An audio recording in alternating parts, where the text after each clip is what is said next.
11:59 for Radio Free America. This is Uncle Sam with music and the truth until dawn. Right now, I've got a few words for some of our brothers and sisters in the occupied zone. The chair is against the wall. The chair is against the wall. John has a long mustache. John has a long mustache. It's 12 o'clock, Americans, another day closer to victory. And for all of you out there on or behind the lines, this is your song. And welcome everybody to another edition of our short series, our 1 week series. It's a couple of episodes about dealing with people who are stressed and alternatively preparing ourselves for Second Amendment advocacy after the crisis. So we had a chat on Tuesday, and I've invited quite a few people. A bunch of people showed up. I think we had a pretty constructive, useful chat the other day. Hopefully we can build on that. Because it was, I thought, an interesting topic, and I was curious to get some people's insight. I knew that they might not be able to show up just one day. I gave them 2 days to work into their schedule. So this is the second day, the second show. We did the other one on Tuesday. This one's Thursday. And we're running it on our big YouTube channel, the Get Gun website's YouTube channel, but there's other platforms out there. We'll be reposting this when it's over on gunstreamer.com, which is a Pro 2A video hosting platform. We highly recommend you check that out if you're not familiar with it. Don't just put your videos over there as a place to keep them, like a spare copy, but it's a Pro 2A platform out of Utah. I've met those people. Those are good people that are actually interested in carrying on the Second Amendment conversation off of the platforms that could really care less about us. Another platform with that same goal, created almost the same time, but almost 3 years ago now. 3 years, well, it has been, is guntube.org. Last week, we did the live stream on the GunTube chamber. This week, in order to utilize a tool on this Canadian platform, we're doing it on El Pato, but we will be going back to guntube.org whenever possible, because that is a much better platform than the one we're on right now. We invited a bunch of people again tonight, and we have 4 people joining us tonight, and we've got let's see, Furnace was the first one to jump in. Thanks for joining. You're more than welcome. Thanks for having me. And if people don't remember, you're up in the Pacific Northwest. Yep, Washington State. We got Mike Feeney up there, South America. Thanks again for joining. We're going to be using your infographic that you posted today. You're in the New Mexico, or you're in the New Nevada area.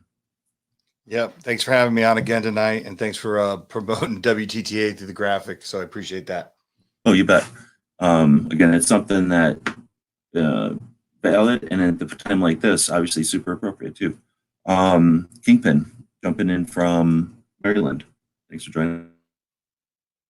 Oh, thanks for having me, G. Appreciate you hosting. Oh yeah, I already see you're helping out with dropping some links to the GunStreamer, that Pro 2A video hosting platform I recommended. It's really a social platform, so check it out if you're listening to this on a different platform, gunstreamer.com. And then Kingpin also posted the link to guntube.org, which Mike built. Well, not this Mike, a different Mike we know in South Carolina built for us about 3 years ago. And it's a place that we can host a better version of the old Hangouts. And then we got Sandhills jumping in from, let's see, what state could that be? Nebraska. Thanks for joining. Yeah, I'm on the road. Can you hear me okay? Oh yeah, 5x5. Thanks for whatever, but thanks for jumping in. There's no road noise or nothing.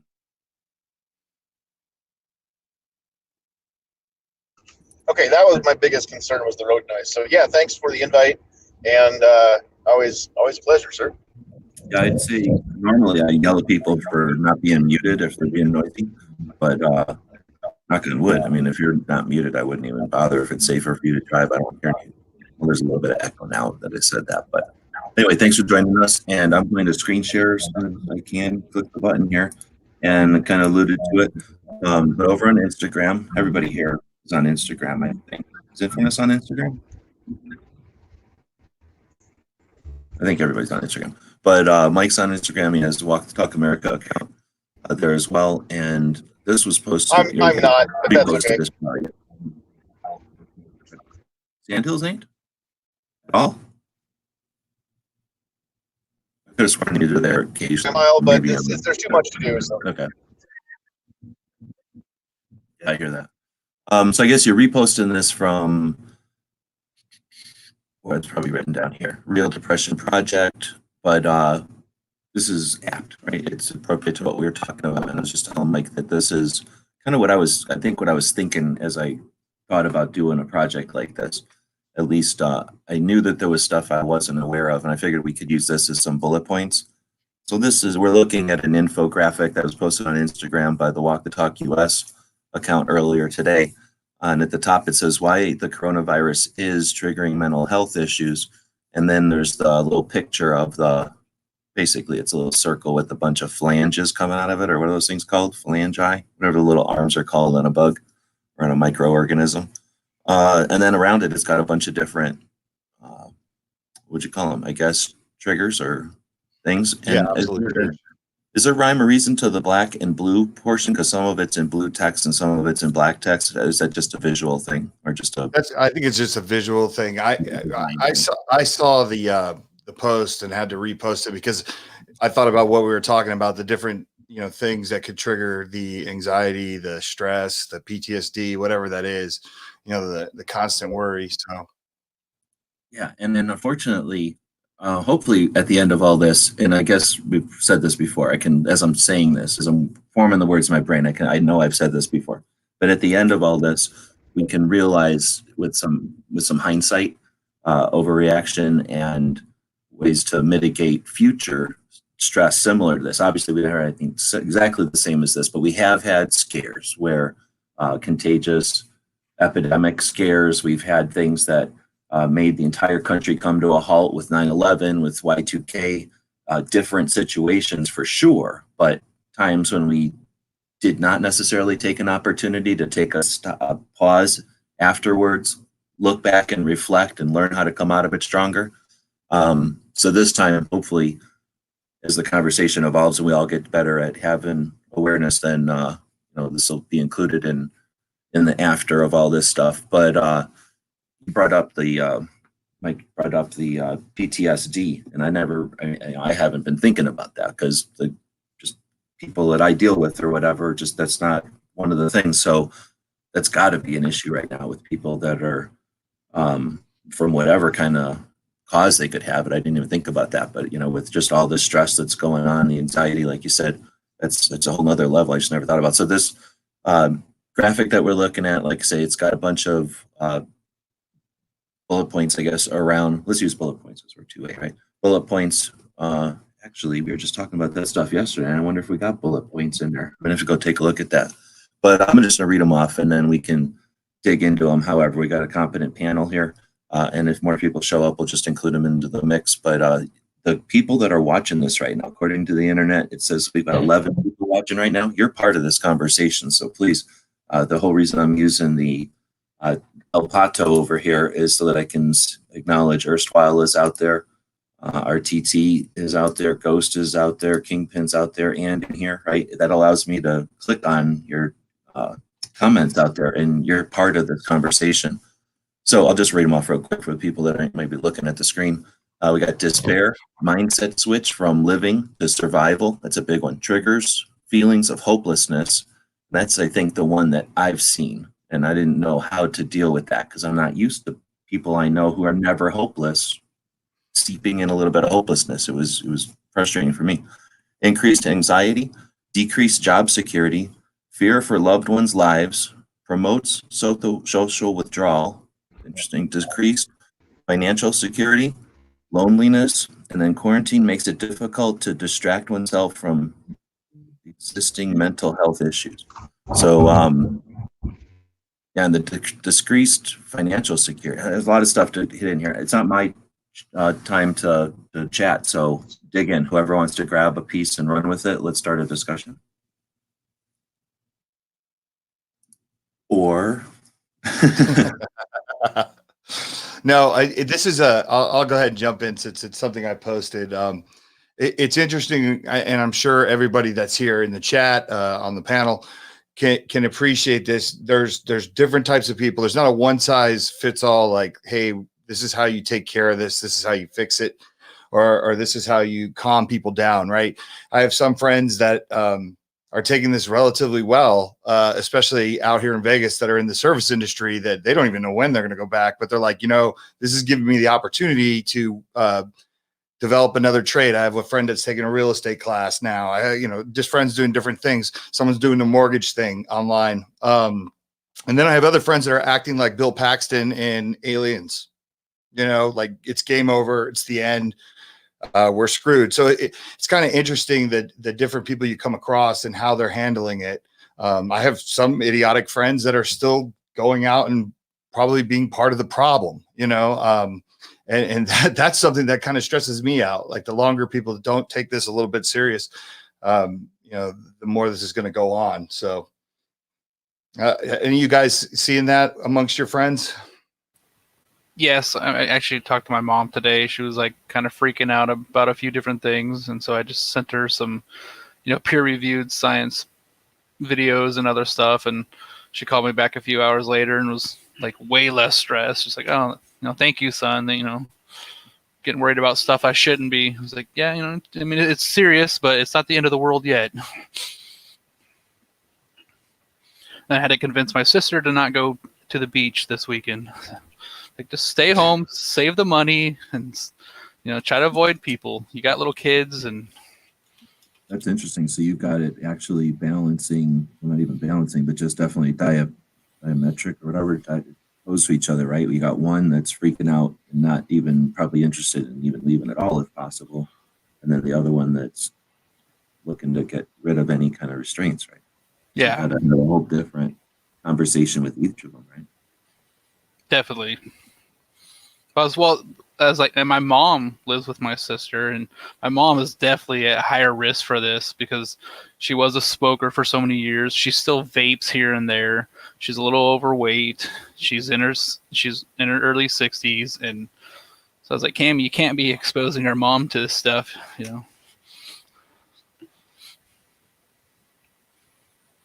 Yeah, I think that the reality for this, for many people that are, especially when you see like the younger kids that are going to spring break and they're going to the beach, or they're just like, hey, I'm going to live forever or whatever. The reality will set in is when loved ones start dropping. Because let's face it, you could still, at this point, there's still the story of like the 47-year-old that was healthy that died. But for the most part, I still think most people are looking at this as it's going to get people that have an underlying issue or people in their late 60s, 70s, 80s. But as more and more, no one wants to be the person that's like, I probably was responsible for killing grandma. And that's when the reality will set in for a lot of people. And then to be fair, so that I don't think it's fair to keep poking somebody on something that happened like a weekend ago or whatever. But I know people that when this first started becoming an issue had reservations and bed and breakfast weren't, or whatever those things are called, those rental houses weren't, accepting cancellations or anything. So they traveled, and that was sort of a couple weeks ago still. But I can understand people that have put money down and are, going to follow through with a vacation. But it's not happening this weekend. I don't see a bunch of kids still thumbing their nose and heading out this weekend. I mean, airports are literally closed. So as the impact hits or the whatever, let's not give me, I think that I'm old, but I noticed that we like to wail on the new generations all the time, like they're completely frivolous. And I don't know, I'm not going to justify a bunch of spring breakers, but at the same time, anyway. Oh, you don't have to worry about that. I can, I got a bunch of 40-year-old friends that are still running around doing dumb stuff, still on Tinder and Bumble. I mean, it's just interesting how some people deal with it. Some people just put their head in the sand and refuse to deal with it. And I agree with you as well. It's, people last week, you got to give people a pass. I dropped out of I missed my sister's wedding, and everybody else in my family went to the islands to go celebrate it. And, I was kind of like deep inside, I was going, okay, they're probably not going to get back into the US. And everything went perfect for them. I mean, they just got back 3 days ago. They got into the US. It took them 20 minutes to get in through customs. So my gamble on missing that whole thing, turned out to be nothing. But I just didn't want to put my family in that type of situation and didn't want to get locked out of the country. You're talking about back home. Yeah, so that's a big trip, and that's sort of the experience. It sounds like what my friends sort of had. They went to California, and basically everything was empty. A lot of people had already decided to not go out, so they had an experience of a lifetime. The kids they were literally alone on some of the rides and stuff that they would never be able to experience. So it sounds like they got probably the most carefree or hassle-free trip they'll ever experience. Anybody else want to throw something out there for you? Yeah, that has affected us because we just hear, well, we've been working on it all week to finalize the plans. We rebooked a trip out of the country. We were supposed to be in Jamaica the first week of May. And it was kind of coming down to the wire of whether or not we were going to get to rebook or just take our chances that the borders would be back open. Because right now nobody can go to Jamaica. They've kind of closed the island down to people coming in. And we just decided, it's only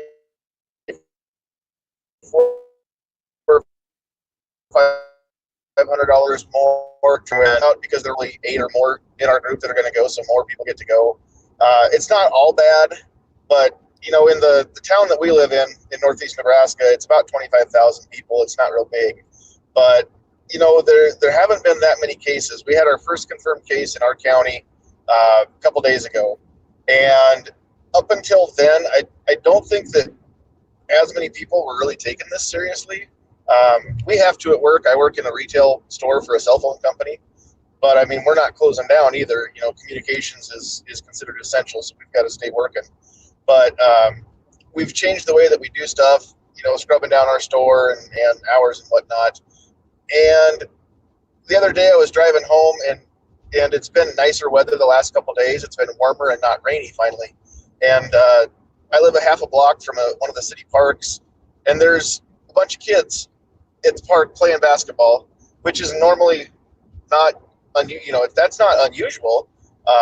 But just seeing that, there's 5 or 6 kids playing ball, on the playground right now at the park. It's like, well, I don't know if your parents don't know where you are or nobody thinks it's quite that bad, but hopefully nothing bad comes of that. I mean, it's ordinarily when I drive by the park and I see junior high age kids playing basketball, I think to myself, good, I'm glad they found something to do that gets them out of the house and it's constructive. And now I'm thinking, well, that might not be a good life choice, kids, but I don't know. Hopefully nothing comes of it. It's just, I'm looking at the world differently, and I'm not scared of the virus. I mean, I'm not saying that I'm going to be unsafe or that I'm going to, do things that are going to make other people feel like I'm putting people in danger. I'm still going to follow all the rules and respect people's boundaries and distances and whatnot. But the virus itself, I'm 40 years old. I don't have health problems. I'm not worried about it for myself. What really scares me is people. And as a rule, we haven't seen a whole lot of dumb people just doing dumb things around my area. But I'm watching the news and seeing on social media where there's a lot of idiots out there. And the level of what I would call idiocy kind of ramped up last week. And now it seems to, if it's not coming back down, at least it's kind of leveled off. And people aren't, there's not a lot of the nonsense going around that I've seen. So I think everybody's kind of settling into, this isn't quite as bad as we thought. Let's make these adjustments and just kind of live our lives now. And this may be the new normal for a while, but we're from the middle of the country. Although we did go ahead and travel. Okay, so we're on our way back from Lincoln, so I did make a trip down to Lincoln for some stuff today, and there's a lot of cars on the road. There's still a lot of people out and about around town. Right on. Well, I appreciate the insight, and I'm going to let that be pretty much encapsulates all of our positions, our opinions on it. And let's also acknowledge none of us are epidemiologists. None of us have gotten a degree or anything in the last couple of weeks. So instead of pondering the futile stuff, let's talk about what we can do. So you brought up a lot of interesting points there, and I've been trying to scroll through my history, and I finally found it. You guys know of a YouTube channel called Smarter Every Day? A guy named Dustin. I'm gonna show his channel here, and hopefully not get. I'll probably get a channel strike for even showing it, but a link to it, and he just posted a video, I think yesterday, March 25th. So that's yesterday, right? About it's called "How Trolls on Reddit Try to Manipulate You: Disinformation and How We Beat It." I'm going to post a link to that, and I'm going to encourage people to check it out. It's a 26-minute video, so check it out later. It's a part 4 of a 4-series video he's done. He did one, a series, an episode on YouTube, on Facebook, and on Twitter. And he is a large YouTube channel, 7.9 million subscribers. He's not an insignificant. You've seen his videos before, trust me. He's got influence, and when he wanted to talk to YouTube, Twitter, and Facebook, he talked to the people. He talked to the system people, the people in charge of disinformation and troll accounts and all that stuff. Very interesting series. I highly recommend you check it out. This last one, the last episode on Reddit, talks about foreign actors, so individuals or entities outside of the United States, actors meaning players in the playing field. And one of the issues they bring up in this 26-minute video is that there is no current map of our playing field. We have a cyber war going on. It's been going on for a long time. Get as interested or dig into that as much as you'd like in the future. But there's a battle going on between outside interests and people who have valid interests out there. Bots and manipulations online are all valid, important things. We hear about the Russian influence on elections. This 26-minute video will be eye-opening. There are ways that you can manipulate logarithms. You can manipulate social platforms. One of the reasons I'm so adamant about taking the Second Amendment conversations off of the existing platforms is they are vulnerable. They are useful and they've been efficient for what they've been, their role in our development as a country with a free speech, but they're not the end. They're not the final step. They're just another step on a long path. And we need to, as a group, figure out how to get past some of these issues that we're going to have online. So some of these things that you see, which you make you think, we just talked about the kids in California, or what were they, in Florida, that were thumbing their nose to the panic. This disinformation, this attempts to make people divide. These are deliberate attempts at times, and we need to know how to be aware of those so that we're not manipulated by literally just a couple of people sitting in a room on the other side of the planet who are doing it either for political, financial, or just shits and giggles.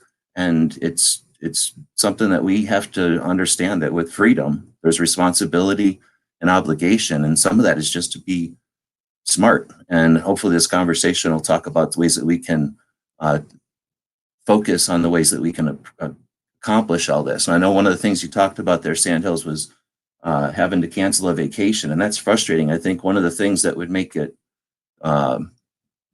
give you something to do would be to plan the next vacation or to plan the reschedule of it. And because we don't have an end of this whole thing, that's got to be frustrating for everybody.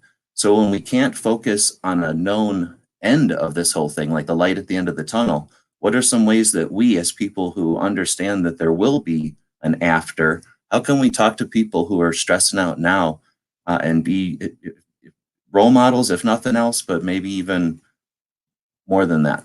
Toni jumped in. I'm going to quit chatting here and try to get us back on the focus of what can we do as individuals with the contacts we have, with the reach that we've developed over the years I'll shut up.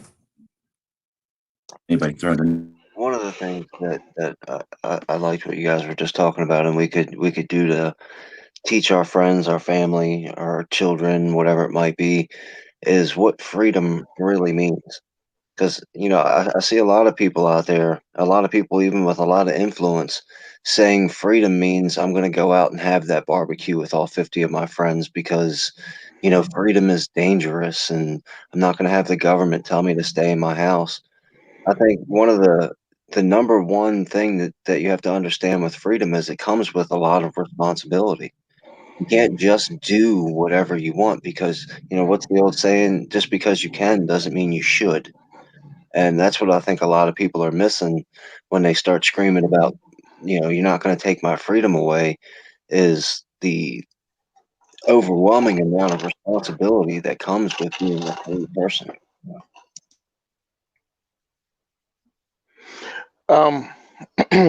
I'd really like to know what to say or what to do about some of this because I did my show today, and I'm talking about it, and I'm like, guys, it's not that bad. There's always a light at the end of the tunnel. We've gotten through things like this before. We got through the Spanish flu. We got through multiple things. We got through wars. We can do this. You're inconvenienced. Maybe your small businesses will go under. Things like that will happen, but don't worry about things you can't control. Concentrate on the things you can control. I'm listening to some people talking about either going back to hobbies that they have done and have fallen off because they didn't have time for them. Now you do, or starting up new ones. It's you have to do something constructive, but we're not going to get to everyone because some people, I hate to say it, like being miserable. Like they want to look at the negative part of this. They love clutching their pearls and wringing their hands. Those people you're not going to be able to help, but anybody else who's willing to listen. I'm I'm trying to deliver a positive message with my podcast and talking like that. But I'd really like some other ideas from people how I can help the people that come looking for my podcast. Do you know what I mean? Like how can I help them out? I love it. Your point about knowing it's like triage. It's like when you run into a scene, a big accident. There's multiple people hurt. You need to evaluate who needs assistance first. Put them in order, triage, and that's. I mean, it'd be great to be able to help everyone or to be able to address every concern. But yeah, at some point we do have to say, here's the line, and here's the people that are whatever on one side of the line and the other, and I'll do these people, work with these people first. So I think that's a great point. But I hear what you're saying. Does anybody have some ideas for Toni on? I mean, I'm obviously doing this too. I'm attempting it myself. In the line of work, I do home construction, so I don't really work on big construction sites. I'm in people's houses quite a bit.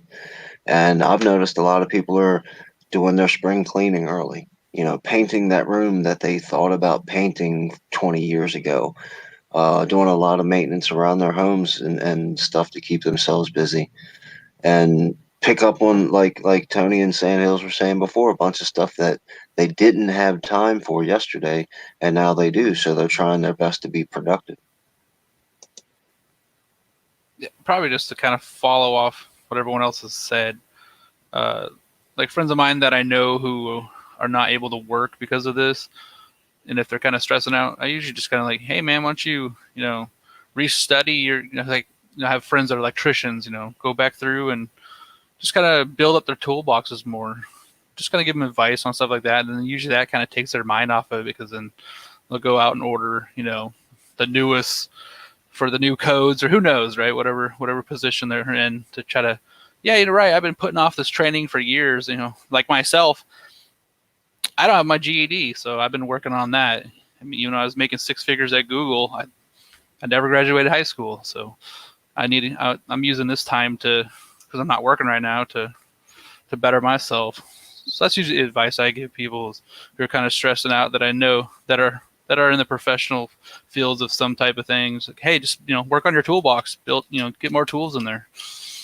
Right on. I'm curious, how long does that take? Is that like a self-paced thing? If you can do it in 2 weeks, it'll take you 2 weeks, or is that something that takes 2 months because there's it probably depends on it'll depend on the subject, but like the GED it's just a course book. I think it's 4 different sections. Just depends on either how bad you were at math or English, writing, some of the basic sciences and history stuff they have you do. So so far, most of the practice tests I've been able to pass just from, I did good in school. My first year, because of my abusive home life, I got 1 credit when we were supposed to have gotten 12. So. Interesting. And if there's free practice tests, it might be interesting for someone to just go back and try to take a GED again and see if you're really so smart. Yeah. Or, like there's like boot camps out there. Some of them are even free online for different computer stuff. And they are cramming your head full of stuff, but if you want to learn Linux or, window administration stuff, whatever. There's even just a week or two boot camps you can do, but they definitely are. You gotta put the time aside. They're about 6-hour daily courses. So Somebody wants to jump in here, but I wanted to. In Furnace and I were in a chat yesterday giving some advice to somebody who had asked for advice. So it's not like we were just mansplaining. They asked for the mansplaining, but everybody gave him advice about career paths and go get some training. And I didn't want to bug. It was just wasn't, whatever. There was enough conversation going on. The conversation moved, so I didn't want to go back on it. But when you brought that up, it made me think, I agree with you if you're in a line. Like if, let's say you're doing something and you're going to upgrade your skill set or something, to the next level or give yourself opportunity for advancement. But when we were giving them advice yesterday, or as the group was giving them advice, I thought about when you're giving a kid advice, telling a kid like, hey, I think being an electrician's a good job. Go get electrician training and then see what you can do. It's kind of setting you up to fail. Like I'm going to go out into the world with my degree and then go try to figure out where my peg fits into the world, right? I would give the suggestion as an alternative suggestion. If someone's really stressing out, think of this as an empty piece of paper or like a new book and just go figure out what there is to do out there. Maybe do some like YouTube type of tutorial thing. Get frustrated like I do when I watch a YouTube tutorial and think about how you could make your own.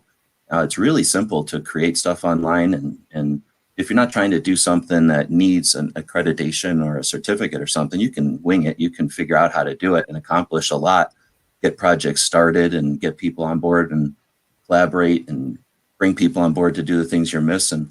I was just going to say, get out there and figure out what there is to do in the world. And then once you figure out maybe something that you didn't know you have a taste for, figure out what accreditations are needed for that or what skill set is necessary for that. I just hate to tell somebody, go be an electronics or go get into plumbing or something. And then they go out there and figure out that their particular neighborhood is swollen with plumbers for some reason. There's no luck getting a job that way. And then you're stuck there with a degree that you either have to move or settle for some horrible job. That's a great point. Because you never know what the market is going to be. Like, early 2000s, it got so flooded with programmers that it crashed. So like a lot of my friends had to change to networking, getting their Cisco certification because network was in demand, not programmers. And now it's changed again where it's all programmers. But it's like let's bring it to guns. Everybody knows guns. Let's say you didn't know guns and you said, I'm going to go to gunsmith school and I'm going to learn shotguns because I watched a movie and shotguns are cool. You get in there and you're like, oh, I don't like shotguns. I like handguns. But you've already paid for the shotgun course and you're going to come out with a shotgun certificate. I'd say go hang out in a gun shop and try to do some intern work or just go figure out, go to the competition or an event or something and observe, figure out what's missing. But anyway, I'm just trying to throw a little alternative to the conversation there. And again, maybe a way to get our minds off of stuff is I think it's been a consistent recommendation, suggest people do something more constructive. I'm going to just play devil's advocate. What about the people, like Toni mentioned, there's people that are negative. There's people that just, their mindset is, and I'm going to do something constructive. And that's where I would be frustrated, because if it was somebody I knew who's willing to do something, to learn a course, I'm going to say, hey, go learn a course. They're going to go learn a course. It's over. But it's those people that aren't interested in doing that.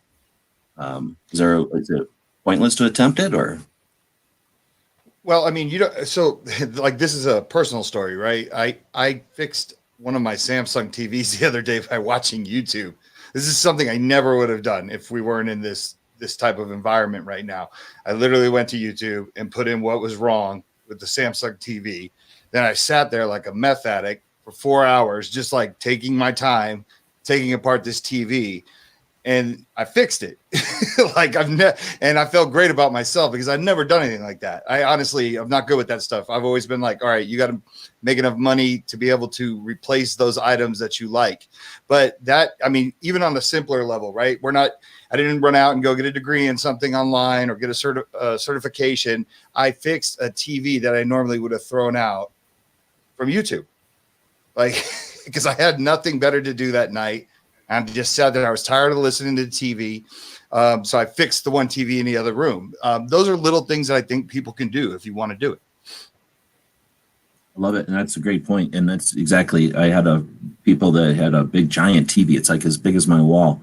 and they were going to throw it away. They went to YouTube and typed in what the problem was, and it was as simple as taking all the skin off of the thing, drilling a hole in a piece of plastic, and moving this wire from around a piece of metal to through the piece of plastic, plug it back in, and the thing works. So I did the same thing with my freezer.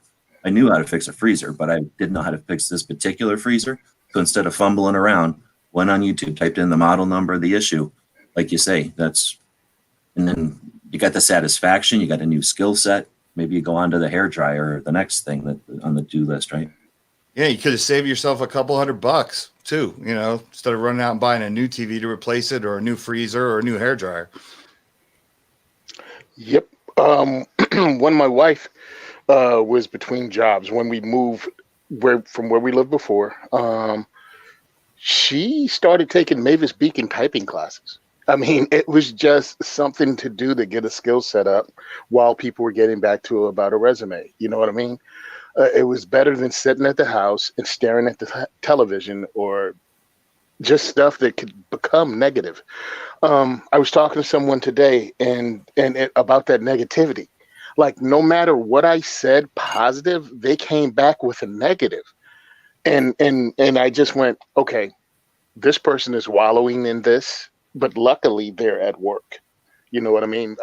We're essential personnel. So at least they have something to take their mind off of this thing that's happening. But then they come to work. When they've got that personality, otherwise they'd just be dwelling on it, right? Or feeding. Yeah. Well, what they do is come to work and they just complain about it. And I'm like, Jesus, let it go, man. At least you're here. You know what I mean? At least you're here. You can concentrate on this job. And I spoke to her for another 15 minutes, and then I went, you know what? Get off my cloud. Like, I got to go. I have somewhere else I need to be, because you're just bringing me down. What is it? Negative vibes, man. Negative vibes. Well, it becomes habitual, right, Tony? I mean, negativity becomes habitual eventually. Some people don't know how to talk to other people unless they're complaining. Like, they just don't know how to do it, whether they're complaining about their favorite baseball team or football team or their job. I try to do that with my daughters. I always try to say, look, it's a mind frame that you will just, there might be underlying issues, right? It's not everybody that's negative. Maybe there's other things going on, but it does become habitual. I notice it a lot with like a lot of my friends, especially us from the East Coast, because that's what we do, right? A lot of people from Jersey love to bitch, but then it becomes habitual. Now, can it be a society, or what's the word? Like, can it be just like a community thing or whatever? Like, I forget the phrase for it, but like when you go home for Christmas, you go back to the mode that your parents expect you to be. When you're hanging around people that are negative, in order to just get along, it's easier to be that negative. So can it be just a group thing, or like a friends thing where if everybody's kind of down, then that's how you. It could be, because I'll go ahead and say the Marine Corps, we have turned bitching about stuff into an art form. There you go. And working with law enforcement now, some of them have the same mentality. It's like, yo, dude, you have I look at the positives, because that's just how I roll for the most part.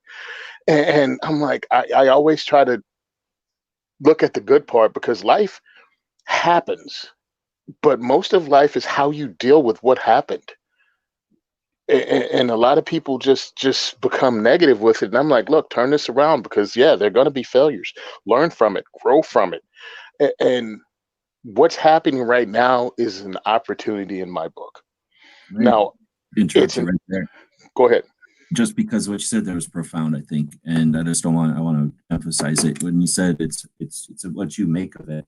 Yeah, people are going to, again, look at this in 6 months, depending on how it comes out, and say that was the period time of my life, right? And if they had spent the time building the new backyard with the kids to the way the kids wanted the backyard, or they made that basement room over or something, and they look back at, that was the time the world shut down, but we had the best time with the kids. So that's the time when we didn't go out and we had the best time with grandma or whatever. That's the time when our neighborhood came together. I'm seeing my neighborhood come together. People are talking to people, like you say, you focus on the positive stuff, you're going to remember the positive stuff from it, right?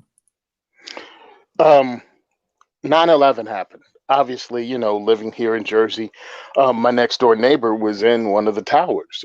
He made it out, but it was really affected my neighborhood because he had two daughters he was raising. The wife, drug addict, out of the house. His daughters were like, one daughter was the top four student in the country, high school student in the country. Those towers got hit. My neighborhood was very mixed. We had old Italian ladies across the street, Asian guy down the street, Hispanics, blacks, whole thing. Everyone was standing in the street talking about, gee, is Gamal going to come home? We know he worked in the towers. This is the second terrorist attack on the towers that he's lived through. We hope he can make it. So no one's cell phone worked. And it looked like the end of one of those 80s movies. You know what I'm saying? Like the whole neighborhood standing outside when his car pulled up, everyone started clapping. That's what I remember from 9/11. You know what I'm saying? I mean, it's what you choose to hold on to from that time. And my whole thing is thinking about how the neighborhood came together, worrying about one man and his daughters. This could be a positive thing if you choose to look at it like that, especially if you don't get sick. My mom is one of the people that could get this disease and pass away from it because of her age and because of her medical history. She works in a school. Luckily, the schools are closed. I'm from the middle of the country, so she's at home right now, hanging around the house, doing yard work and doing those projects she wants to get to at 73 years old. And she's just doing stuff at home. And I'm like, hey, I'm grateful my mom's safe at home right now. I'm glad that my mom right now is not coming in contact with the children that she worked with, and she could possibly get sick and die. I could worry about it, or I could go, my family's healthy. I don't even know anyone that knows anyone that has this. Cool. I'm working and my family's safe. We had a couple of good. I've been trying to highlight some of the things. How are the the pato? Am I saying it right? The duck is El Pato, right? I'm using the tool over here. Drusifer said earlier, and I'm way behind on the chat, I think, that I think it's time to make large scale drive-ins the thing again. Who's going to want to sit shoulder and shoulders in dirt? I hope that we don't get paranoid and we become some sort of weird, like, 12 monkeys type of future where we all wear plastic bags on our heads or something for the rest of the time. But I think the drive-ins we're probably not going to see. That's a lot of real estate, right, for just a big screen that they only use at night. But there's a lot of parking lots, and we got Bluetooth and there's projectors. So what if the side of malls start blowing movies up there and people just park in the parking lots, or impromptu type of things start happening? So I think that's definitely a possibility. I just think I used to really like drive-ins. So yeah, I'd like to see something like a drive-in come back.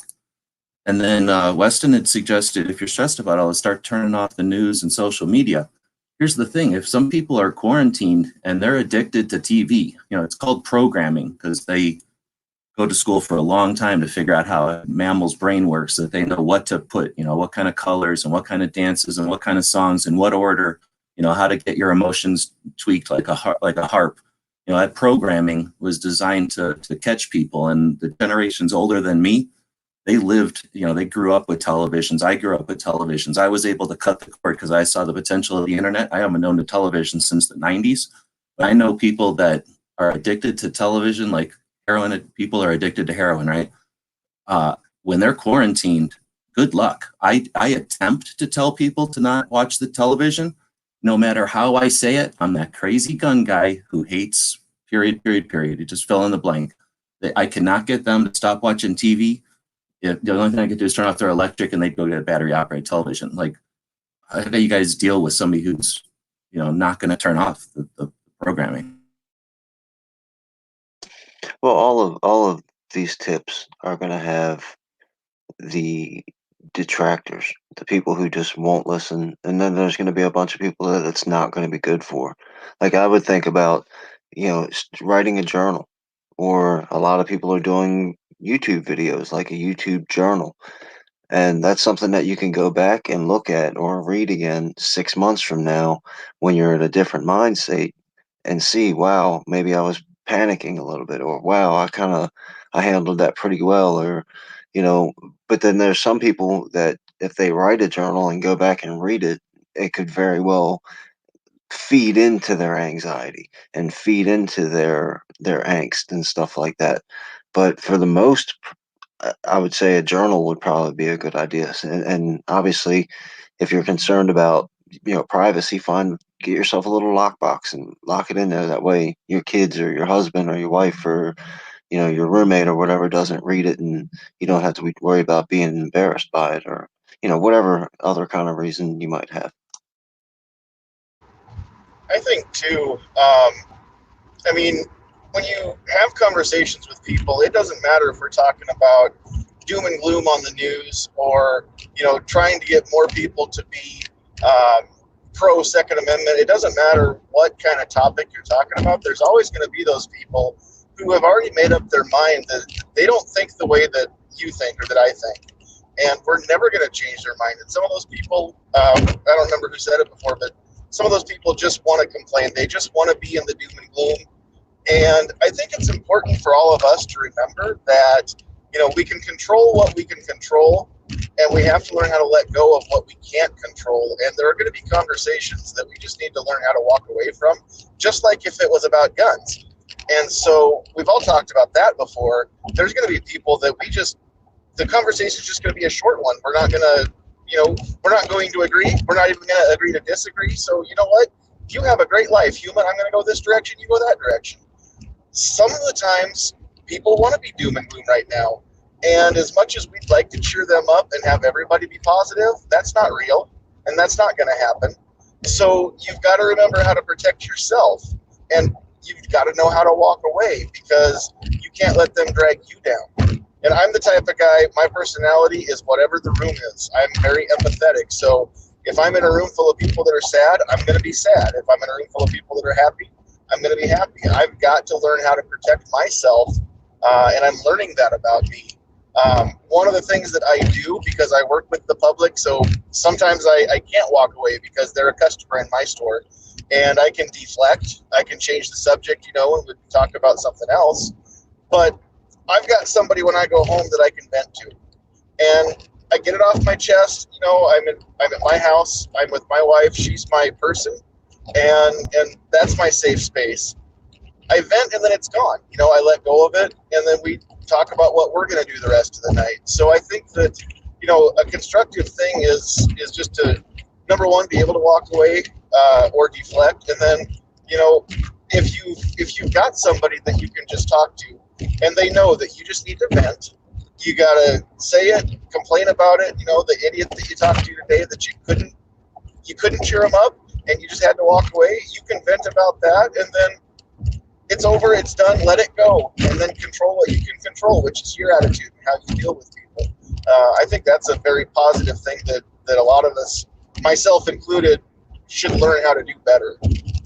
And it's maybe remembering to do it, right? Because it's like the frog in hot water. You're in a conversation, all of a sudden you're at that, you got to realize, oh, I'm in a no-win here. This is the time I need to remember to walk away or whatever. Yep. Yeah, very true. That's what I did, because again, this is a person I've worked with. I've enjoyed conversations with her before, and I just went, this is not going anywhere good. Peace. And I just bounced. And it's not, it's not like I don't like her and I didn't do anything rude. I was like, hey, I have to go somewhere else, because maybe when she's in a better headspace, she'll be the old person that I enjoyed talking to. But right now she's in a dark space, and hey, people are allowed to be in a dark space as long as it doesn't keep them there and turn into something that's unhealthy for them. But just, I did not feel like being caught up in the negative headspace, because that's just not where I live most of the time. I think it's probably wise too. We're not trying to figure out ways to tell people how to live or change them to our point of view. It's probably good that we've got people that are willing to be, pragmatic and looking at stuff from a different perspective. But we're trying to mitigate the tension and the stress, I guess, right? So I don't want people to think that our goal here is to tell people they're wrong or that they shouldn't be upset. Our goal is to just figure out ways that we can all get through it without freaking each other out and losing positive relationships or stuff at the end of it, or as a consequence. going to take a second. Vanessa could have made a point here as people have been chatting along. Like say I'm way behind in the chats, but since I'm able to highlight them on the screen here, Vanessa Kitty says, I'm attempting to render my new logo in Blender. I can almost get an animation of it moving off the camera frame. Fun stuff. So if you're not familiar, Blender is the name of a software package, and it's free. It's open source. You can use it. It's actually very powerful. A lot of movies use it. So if you see like a lightsaber or a lightning bolt or a laser coming out of a laser gun or even a gun going off and fake recoil and all that, that is done with Blender. So if you're looking for something to do or give somebody a project who'd look for a skill set, I tell you what, you don't need any kind of degree. Go get a free copy of Blender, a computer that can handle it, and just start playing. Start playing around the same way you saw me play around with how to do cartooning. I didn't know nothing. I just started playing around. And after 3 years of doing it, I can whip out a cartoon in 5 minutes. So you can fiddle around in Blender, playing around, do whatever little animations, make some memes, make fun of people, do something interesting. And then before you know it, people will be paying you $25 to do this or $40 to do this. You'll basically be like it's turning this, what you see on the screen into clay. You can literally do almost anything you can think of with Blender. Making somebody disappear, make a hole open up and they walk through it like a doorway. All that kind of fancy magic is done with Blender. And like I said, the stuff that you can get free is literally stuff you see in movies. It's really powerful software. So that's a great suggestion. And I'll just plug Chris Fix, who doesn't need any plug. Giant YouTube channel, kind of shows you little funny ways to fix your car if I'm thinking of the right guy. There's a couple of car people I'll watch when the van breaks down. But yeah, great time because car shops are open. It's a great time, I guess, to do some J-Tree mechanic work. Anyway, I just busted in there, point out a couple of comments. I'll keep clicking on. So I appreciate the people. We got 20 people watching us. We're about an hour in. Our goal here was to have a couple of shows. You know, when I scheduled these shows, when I first did them, tensions were really high.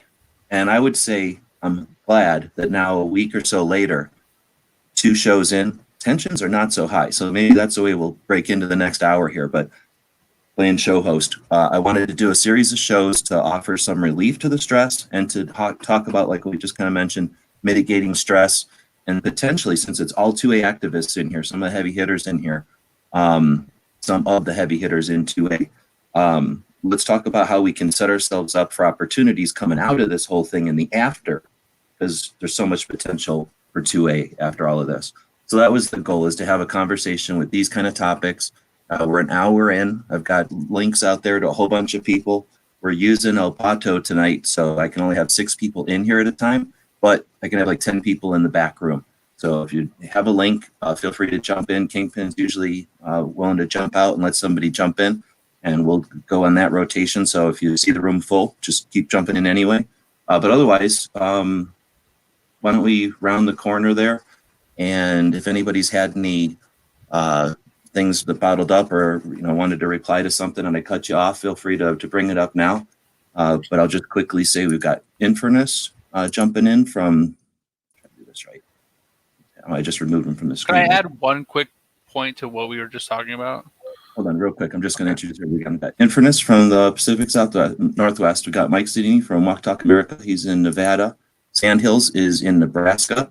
And that's, what do you call he does a show on Tuesdays. I can't remember the name of it right now. Kingpin is in Maryland.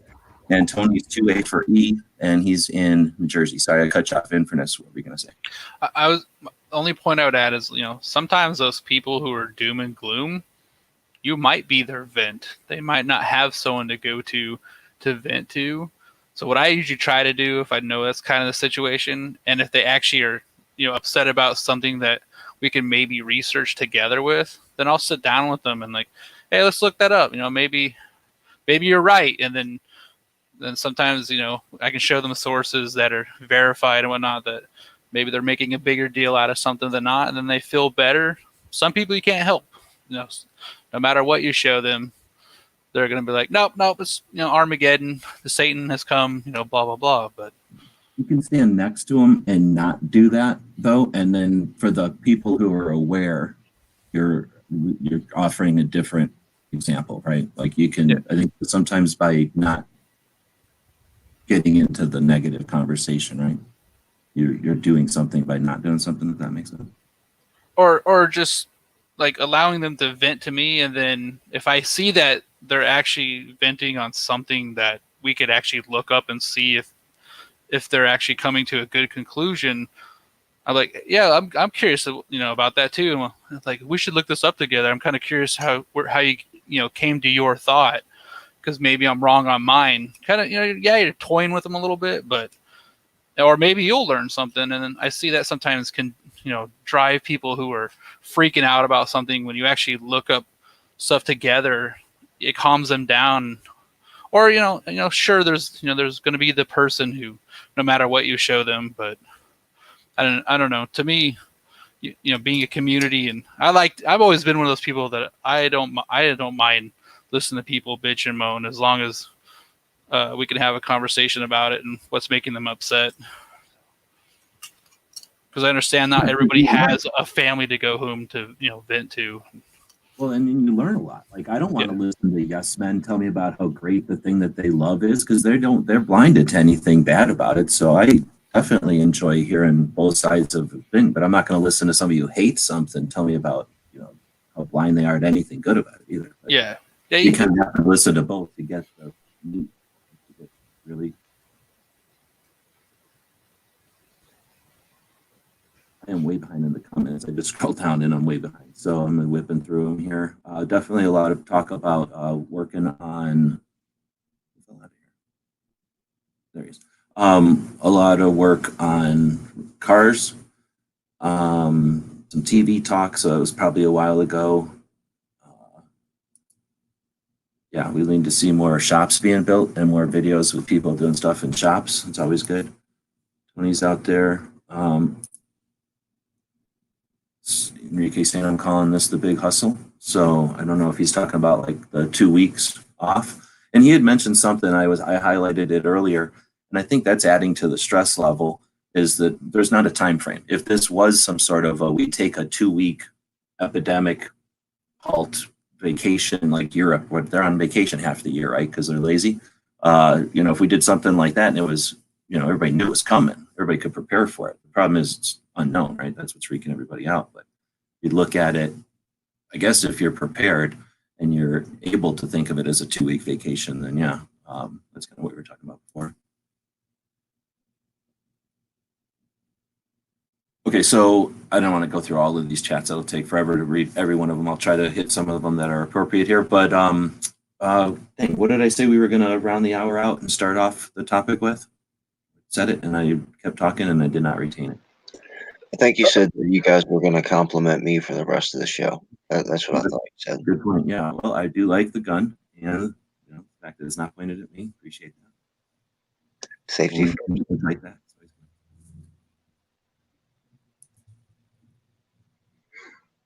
All right. So how about 2A at the end of this? I guess I have taken some of that advice, and I have not been watching mainstream media at all. Actually, it was crazy how much work it is just writing emails and stuff to get a show like this put together. So this took a bit of my time. So thank you for everybody who has been part of it to help me get my mind off of things a little bit. If nothing else, it was therapeutic for me. But because of that, I have not been watching. So because of that, I am not as paranoid as I was. I did go out to the store to get some stuff for myself and some others yesterday, and everything was basically stocked. They've had, with fewer people out and the amount of time with their third shifts and stuff to stock shelves and everything, definitely no stress level in Arizona. I don't know where I was going with that. So, with 2A, what do you guys think? Are you seeing anything as far as like the craziness that we saw in that initial hype with Pennsylvania doing this and California doing this and the sheriff saying this and the police saying this? And are we seeing that on a day-by-day, blow-by-blow type of thing, or is that calming down? The 2A news, I guess. Well, what I'm seeing in Jersey is my circle of friends, my 2A advocates, I call them heavy lifters in Jersey, they're keeping the anti-gun stuff alive, talking about the federal bill, talking about our governor who just shut down the gun stores and said they weren't essential. They're keeping those fires stoked, And I'm hoping they're bringing in new people. That's what I feel like I'm lacking in. I'm going to start reaching out more and doing more live stuff during this time period, just so I can bring in some of the new gun owners and get us primed for when this does end. I feel I'm going to be very, very busy. Um, I've spoken to U.S. Law Shield since every other, I guess, self-defense insurance, I'm using the quotes, has been thrown out of New Jersey. That's the only one we can have. So I've been talking to them about actually setting up classes in places so people can learn about self-defense law in this state. I mean, I'm looking at that's what I'm using my time for. I'm trying to set up the future so I can help educate people with the different things that I'm doing because I think it's important, especially when we have a bunch of new gun owners in this state. Appreciate it, because it's also tough to get something implemented and working before they go change your laws again, so that you got to start all over and retool. Yeah, it's getting really frustrating here. And I tell people continually there are no free states because, Pennsylvania shut down their gun stores 2 days before New Jersey did, or maybe even a week before New Jersey did. There are no free states. The only thing that makes me want to get out of Jersey is they changed the laws so quickly that a lot of the stuff that I have could be on the chopping block and illegal quickly. You know what I mean?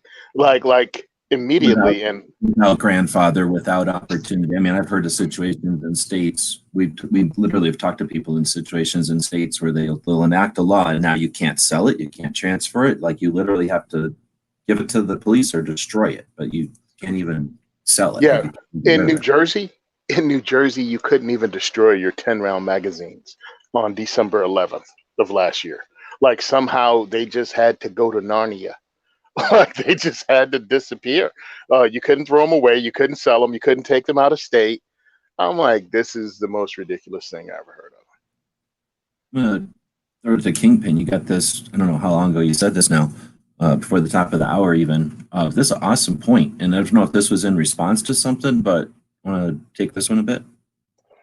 Yeah, I mean, we all have noticed that there's a push toward victimhood culture where everything is somebody else's fault. If you didn't get a job, it's because of this ism or ist. Uh, if you failed a test, it's because of this ism or ist. So people are encouraged to look for somebody to blame for everything that's going wrong in their lives. And this would be a good time, once again, when if you're in a tight family unit or able to pick up the phone and call some friends because you don't have anything else to do, you could really show this is a perfect example of this isn't your next door neighbor's fault. This isn't your fault. You didn't get sick because you did something or whatever it might be, and try to encourage people to be independent. And I don't mean independent as in you don't need anyone else, but independent as in take responsibility, have some responsibility for your actions and your thoughts and the things that you can, like somebody mentioned earlier, the things that you can control. It's real easy, and then it's been from the colleges to the politicians to with the television. Everybody wants to say whatever is going wrong in your life is not your fault anymore. It's somebody else's fault. That's why we're here to take care of you. Well, I'm not gonna get into it in this chat, but yeah, I think there's definitely potential slippery slopes there for sure. And this is, I don't know, maybe there's always been, and this is whenever they're stressed, it just amplifies things, right? Gives things more potential to boil over, come to the surface.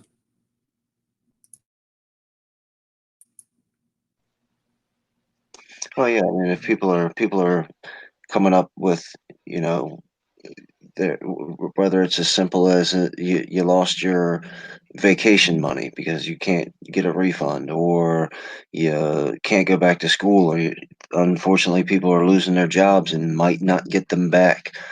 Family members are getting sick and you can't go visit them in the hospital. People are dying and you can't have a funeral.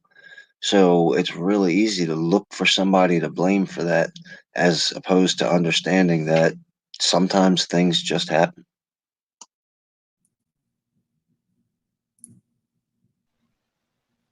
Now, am I interrupting somebody? Go ahead.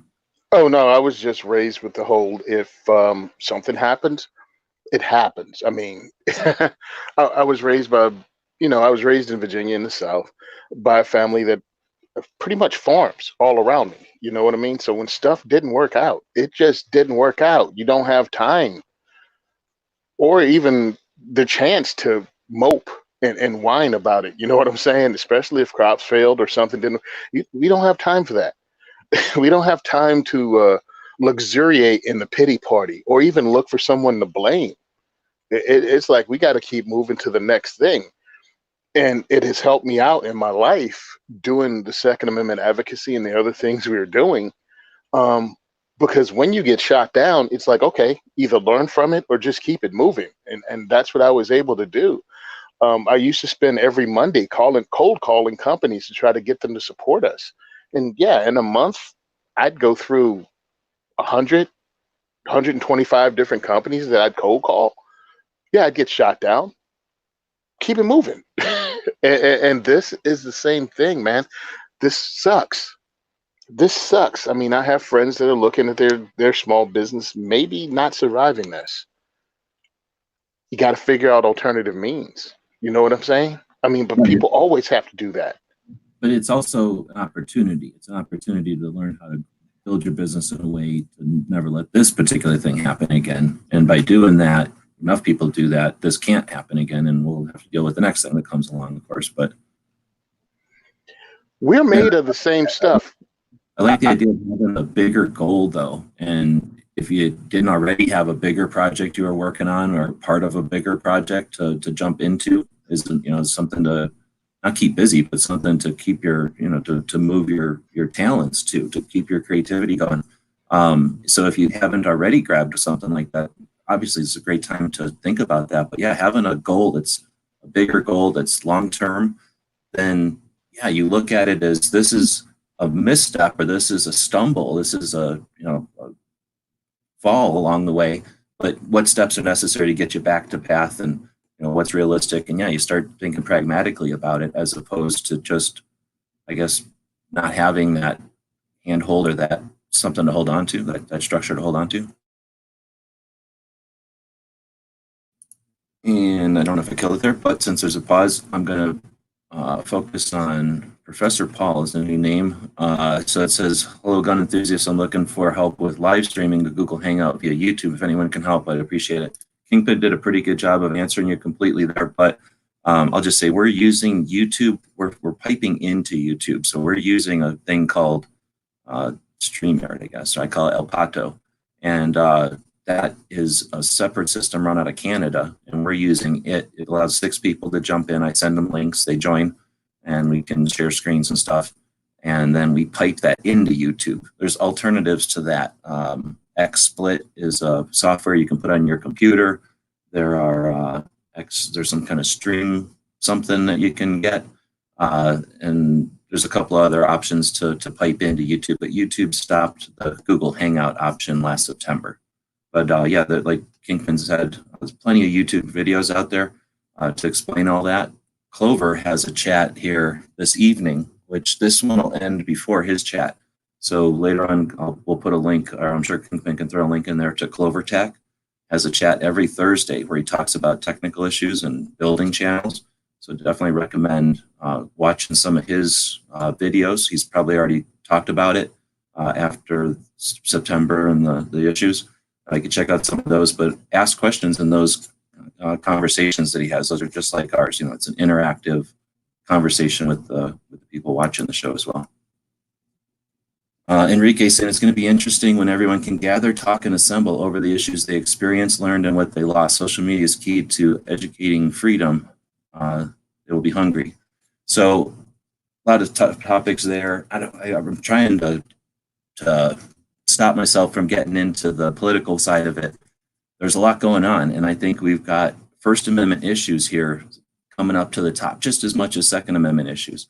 The Second Amendment issues are all over the place. We see almost martial law. We see almost, potentially could be perceived as the purge, where they're suggesting that certain crimes aren't going to be followed up on or something. So there's things that we can look at. There's overstep that's been suggested or even implemented as a result of this Katrina-like type of stuff that we can go back and look at. But I'm seeing this quarantine and the issues, and I'm not trying to get into a fight. I'm not an epidemiologist, and I'm not suggesting people need to challenge the concept, but there has to be a what's it called, like a cerebral discussion at some point about our right to assemble. And I can tell you, as somebody who went to, I put great effort and expense, and I thank everyone who made it possible for me to get to Virginia to experience the 2A rally in November 2nd of 2019, an unprecedented, non-political, non-organizational group of people got together to support the Second Amendment. That gathering was interesting. Since then, I've gone to 2 other 2A rallies and SHOT Show, one of the largest gun shows in the world, and the biggest gun show on this side of the continent. And those gatherings are important. I call my tour the Gun Show Loophole Tour because I value the gathering at gun shows. And what this situation will do to future gatherings is substantial. And again, I'm not petitioning for people to go do anything dangerous at the moment, but we have to have a real conversation about what we're going to lose when we as human beings don't gather. I saw the potential of the 2A rallies this year as being just such awesome potential, and to see them now being canceled and rescheduled, hopefully rescheduled, is frustrating as heck, because I was really looking forward to the way social media is allowing us to share, and my personal experience over the years and seeing the development of these gatherings.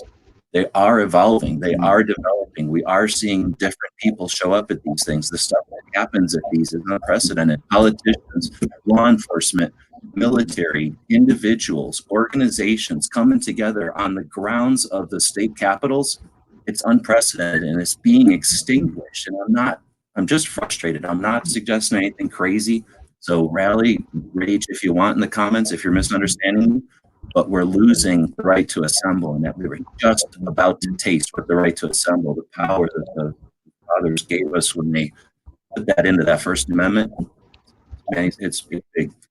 I'm not going to get into a religious thing because you're not allowed to talk about religion on YouTube very much, but with the churches, it's going to be an issue there. And, this isn't necessarily I don't think this is a bunch of religious people here, but, how churches are going to evolve to the I don't know what they would call it, like tele meetings, or, using electronic ways. This is going to evolve not just business, but the way that our culture moves forward. So lots and lots of changes on the horizon. Enrique, I think you brought up a lot of them in that one. I'll shut up and see if anybody wants to take on any of these actually G topics.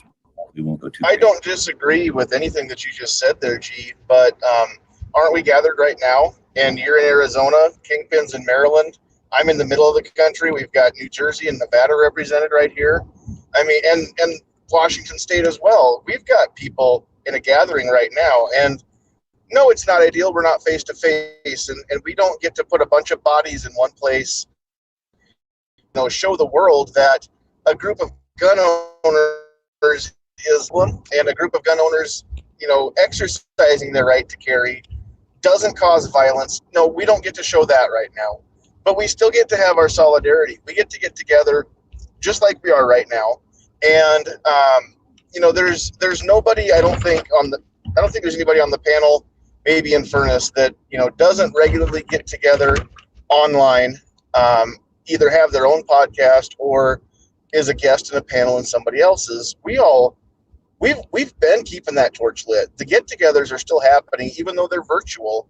We're still getting together right now. And I think as a 2A community, I think that is crucial, that we still need to have this contact. We still need to get together. And if we're looking for something positive and constructive to come out of this, it's the fact that even though we don't get to see each other face to face, most of us in this community already don't see each other face to face. You're the only person on this panel that I've ever actually shook hands with, G. But there's a lot of people here that I know and see from time to time on my own podcast. And I think it's great that we can still get together and exchange these ideas. we can still have these discussions. And because of, the freedom of speech and on the internet that we have in our country, nobody's shutting us down, and not at least to have the conversations. We can, whether or not we get to live stream them is a conversation for a different time. But we can have these conversations and we can still get together. And if anybody is wanting to get plugged into a community, the live stream on YouTube is one of the best ways, because it's better than TV. Because like G-Webs keeps saying, you out there that are listening right now, you can type a comment. It's completely interactive. If you have something to say, you can type it, and she's going to read it on the, put it up on the screen and read it out loud so that everybody else gets to know what you said. So who would want to go back to regular TV after having a chance to actually watch something like this? And it's not always going to be a discussion like this. There's different people have different content out there. As far as some of them talk about guns, there's people that want to talk about cars, and you can find it out there. If you're wanting to get plugged into the 2A community, or you're in the 2A community and you're wanting to get plugged in with other members of the 2A community, then start doing a little bit of research and find these live podcasts. Most of us do one, every week, if not multiple times a week. So reach out and find some of those. And if you've got something to say, you've got a place to say it. I think it's great. Even though we can't do the rallies right now, we can't do the gun shows right now, they're not shutting us up by any means. We're still getting together, and it's a beautiful thing that we have these tools with which we do get to meet up, even if it is, just a voice coming out of a screen for now. It's not always going to be that way. There is a light to the end of this tunnel. As soon as we find it, it'll get better. One of the things that about what we do here, like the live streaming and the videos and stuff like that, is obviously not hero worship or fanfare, but Sandhills, for instance. I like to watch Sandhills videos, and I like to listen to his live streams. And then one day he invited me on his live stream. So think of your favorite television show. Your favorite television actor is never going to invite you on set. Never going to have an extended conversation with you.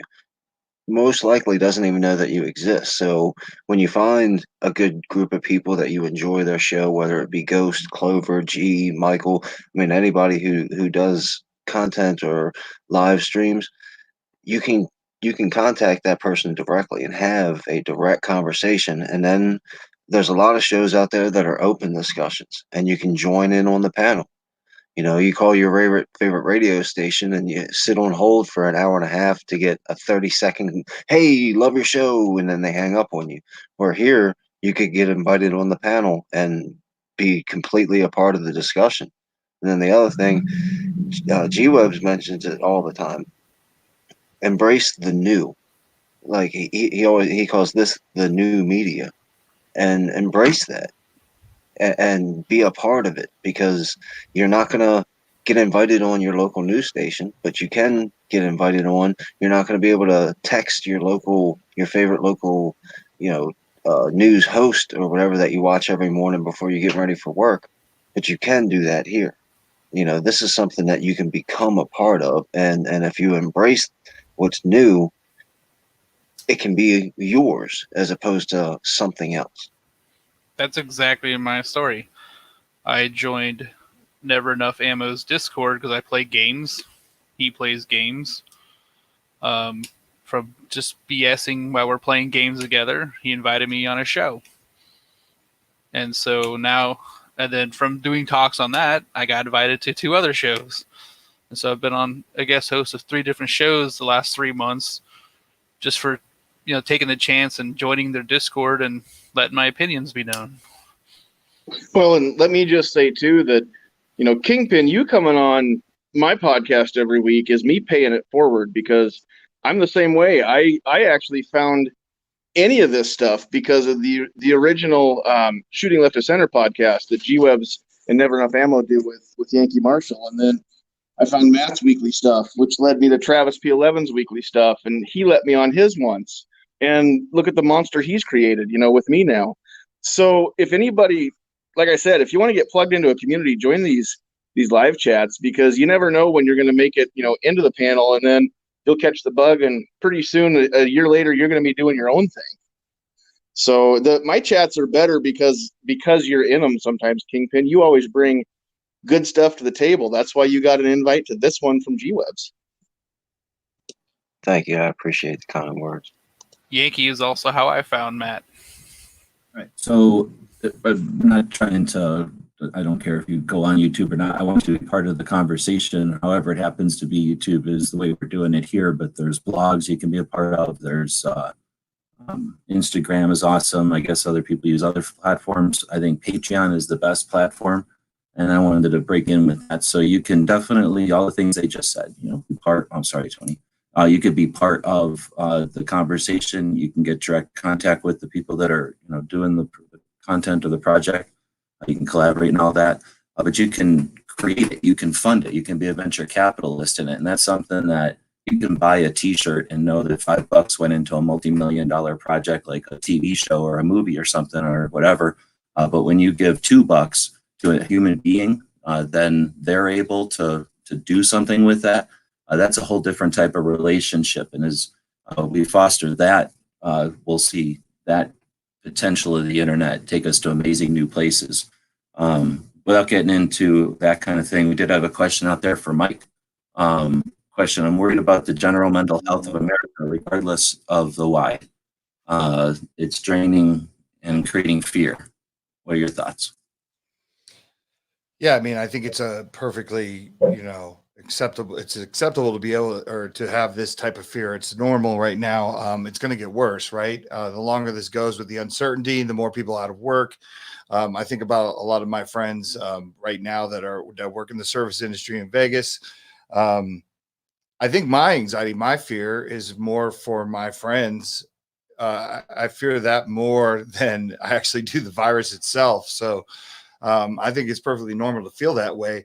I don't think there's an easy answer to this. There's no one size fits all answer. There's nothing. I mean, this is something, at least in my lifetime, this reminds me of 9/11. I haven't been had this feeling since that day of 9/11, where it's like, you just don't know. I know it's going to be okay for me, at least I hope, fingers crossed, knock on wood, because I'm sitting in the house with my family for the last 2 weeks and we haven't done anything. But yeah, I mean, this is what this whole show is about, right? Like, this is what the main subject was, is the fear and anxiety, worrying about everybody from the youth to, our grandmothers, our great grandmothers. Yeah, and the people that are panicked in between because of the panic. So let's go back. That's a great segue to the original. The thumbnail for this is a piece of. They let me take like a rectangle out of the square, so I had to take just a piece of this infographic that Mike reposted over on Walk the Talk US, the Instagram post or channel for Walk the Talk America. And it's the coronavirus looking graphic in the center, and it's got these triggers for mental health issues around it in this infographic. We've got, I'll just read them off: despair, mindset switch from living to survival, triggers feelings of hopelessness, decreased job security, promotes social withdrawal, loneliness, quarantine makes it difficult to distract oneself from existing mental health issues, decreased financial security, fear for loved ones' lives, increased health anxiety, and I guess we started with despair. So looking at the graphic again and trying to use this as time to refocus on what can we do, or is it possible, or some strategies with these particular bullet points, trying to look and think of the conversations both today and on Tuesday. And I think a lot of it can be summed up with just realizing what we have control over, right? And what we'd like other people to think or do is different than what we have any ability to control, right? I think it's all of them, to me, promote friendship and family. How do you fight despair with your friends and your family? How do you help somebody that's going from living a normal life to surviving? Your friends and family are going to make that possible. All these bullet points here, it if it tightens the family unit and brings friends closer together. If you know somebody that feels depressed, reach out to them. because they might not reach out to you because they're in a depressed state. So it's a good time for you to reach out to them. And then if it's somebody you haven't talked to for a long time, that might spark a wow, that was cool. It was really good to hear from them. And maybe give them just a few moments of getting their mind off of what's going on, and they could think about the fun time you guys had back in high school together when you talked about that story or whatever. It makes me think it's a time to cash in favors, right? So often we think of, what's the word? Like I try to be stoic, right? I don't need nothing from nobody. I'm going to do this by myself. When I'm watching stuff or listening to stuff about business, or sometimes just personal strategies or something, they'll say, what do they say? Call in favors. You don't want to just rack up favors forever. And when you have relationships and they drift or whatever, times like this is the perfect time, I think, to, like you just said, I won't repeat it, but getting back in touch with people. And what Ozzy was talking about with the business thing and being slow on business, maybe it's time to maybe call in a favor. I don't want to make it sound like a negative thing, but just to create an excuse to reach out and to have a conversation. And if it turns into business, it does. If it doesn't, it's still a reason to contact. And I mean, for me, I don't think I would have contacted all the old people I know in my life if it wasn't for this. And that was an opportunity. It's sad that this cost it. I didn't just take it down, but just throw that out there. Like, about people, I don't know, you've been planning to do something with and you've been putting it off.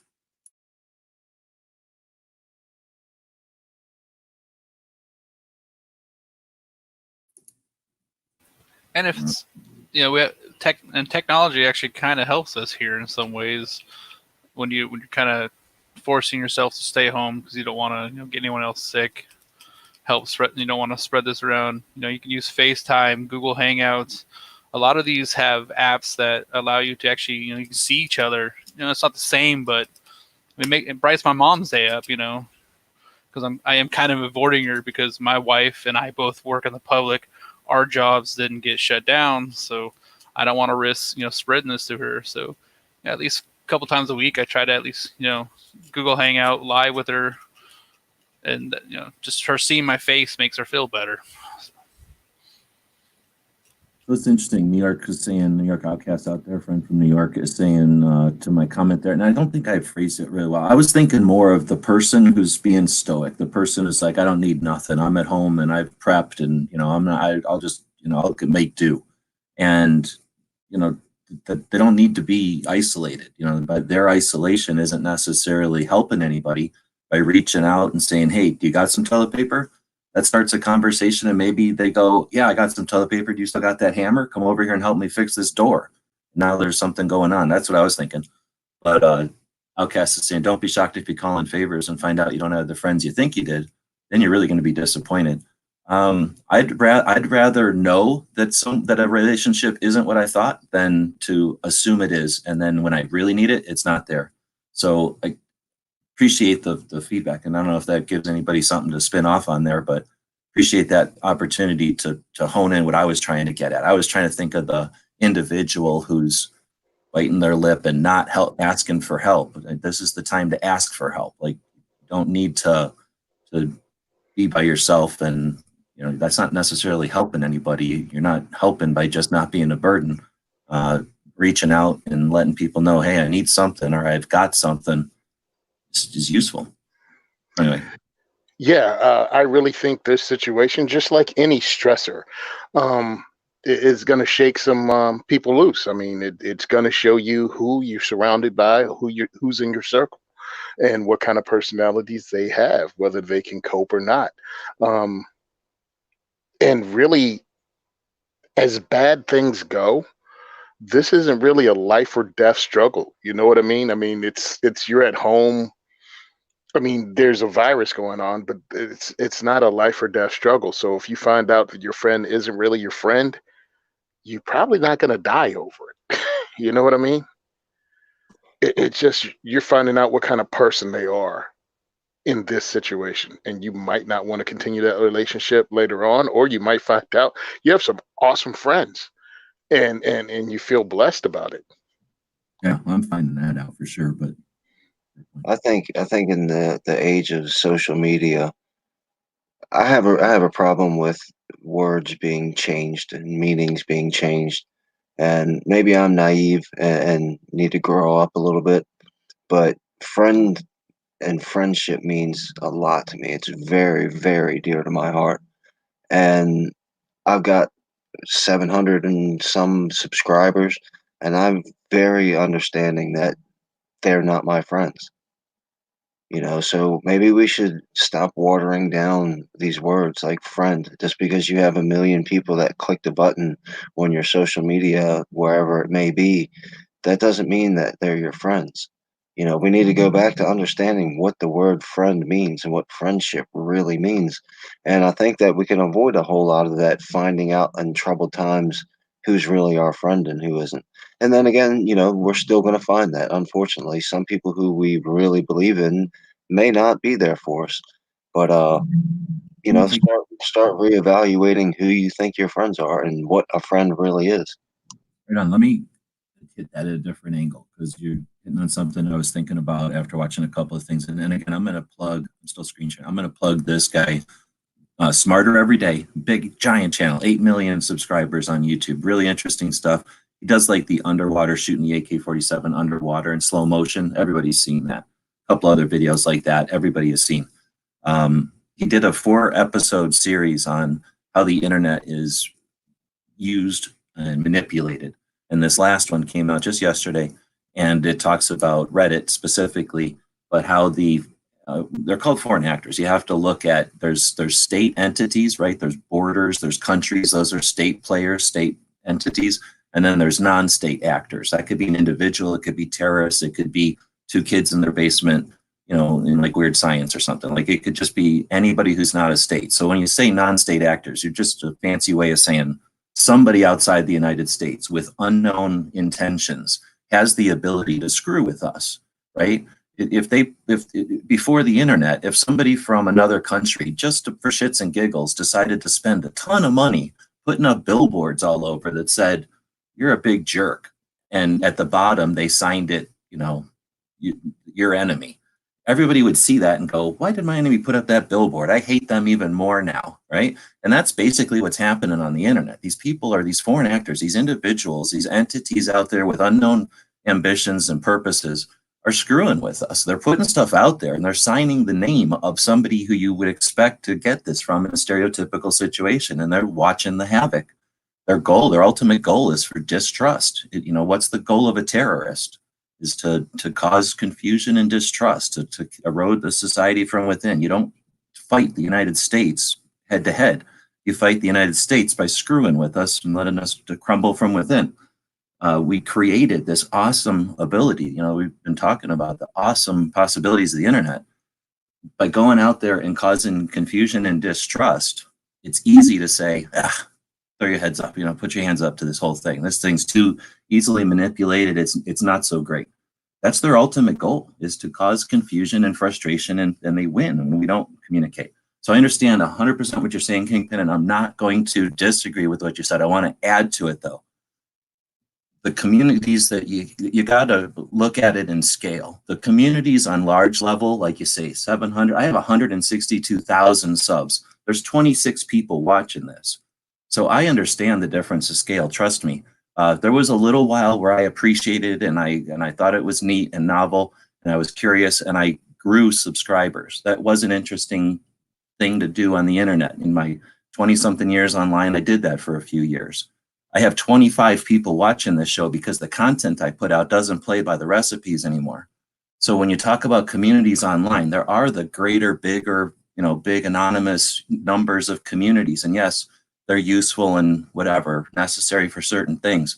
But there's also these smaller communities. In this room right now, I'm going to get rid of this screen share. In this room right now, I've shook hands with everybody except for Infernus. Right? I've met every one of you. Mike and Toni, I think, have met.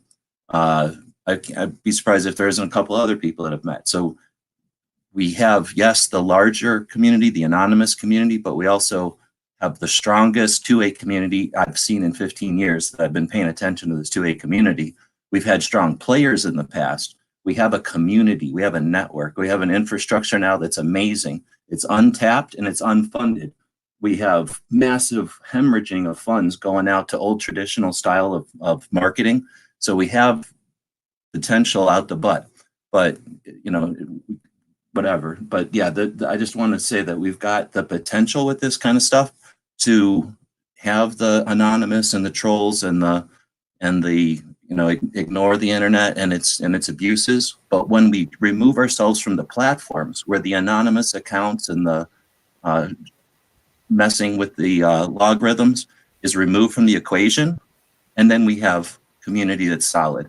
We have, communities of individuals, people that know each other. We have the gatherings that Sandhills was talking about, the online gatherings. So I just want to throw that out there as an add-on to what you said. But all the stuff you said definitely applies. I think, you can protect yourself a little bit from this. A lot of the people I follow, I know they have their actual personal page, what they only allow, friends and family that they actually know. And then they have their professional page for all their, discussions and stuff. And that's what I do. I have all the people on my actual personal Facebook. I've met every one of them. I know every single one of them. A lot of them I see weekly, or at least monthly. If you're worried about, who's going to be there for you or not, that would be my recommendation. Is try to keep them separate a little bit. For sure. And I've seen the larger community. I don't want to alienate them. I have seen the larger community. I've seen individuals reach out to the larger community in my name for me, and I've been the recipient, and it's amazing. You can't imagine what it's like to see little $5 turn into thousands and allow you to continue to do something. Amazing. We have potential here that's unlimited.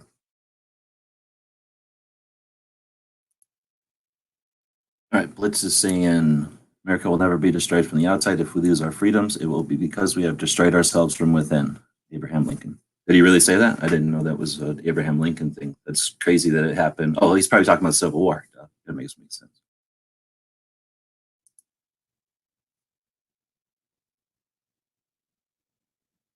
All right, so where are we at? Why don't we're about, I keep muting and not hitting the wrong buttons here. I'm clicking like a spaz. So we're about an hour and a half in, and we've had some dead air. We've had plenty of people contributing with the comments there. So I appreciate that. If anybody has any other topics to bring up, there's Sandhills again. If anybody has any other topics to bring up, again, I keep cutting people off and whatever, feel free to bring those up. Otherwise, let's start wrapping it up. This is going to be a 4-hour epic focus on stress and 2A. Yeah, super awkward. I'm kind of curious as far as, stress and the 2A. I mean, we all know one of the best ways to relieve stress is to hit the range. So I know that, like, the outdoor range that I go to, not a big issue. We're out in the middle of nowhere in a rural American area. So in other parts of the country, I know that some of the ranges are getting shut down. Some of them are staying open. As far as just going out, relieving some stress and running through a couple hundred rounds, some evening, is that still an option for people everywhere? Is it not an option, or is it just kind of depend on where you are? It depends on where you are, because I'm really bummed. Pulling triggers is how I actually cope with stress. So I know a lot of places have their ranges shut down. So I break out the pellet rifle in the backyard. I mean, I have a target set up because shooting precision air rifle was what I started off in high school, shooting in competitions. So yeah, that whole thing is how I deal with stress, or one of the ways. So yeah, they're shut down. That really sucks.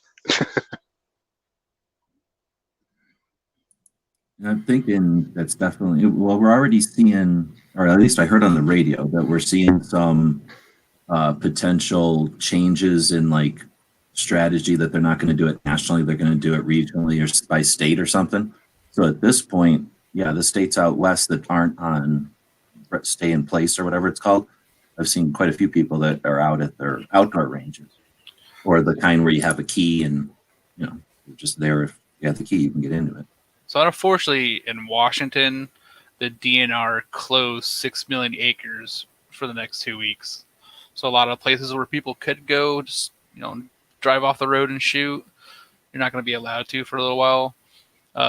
My gun club, we only closed the indoor ranges, so all the outdoor ranges are open, but we used to be open till 9. You could shoot till 9 o'clock.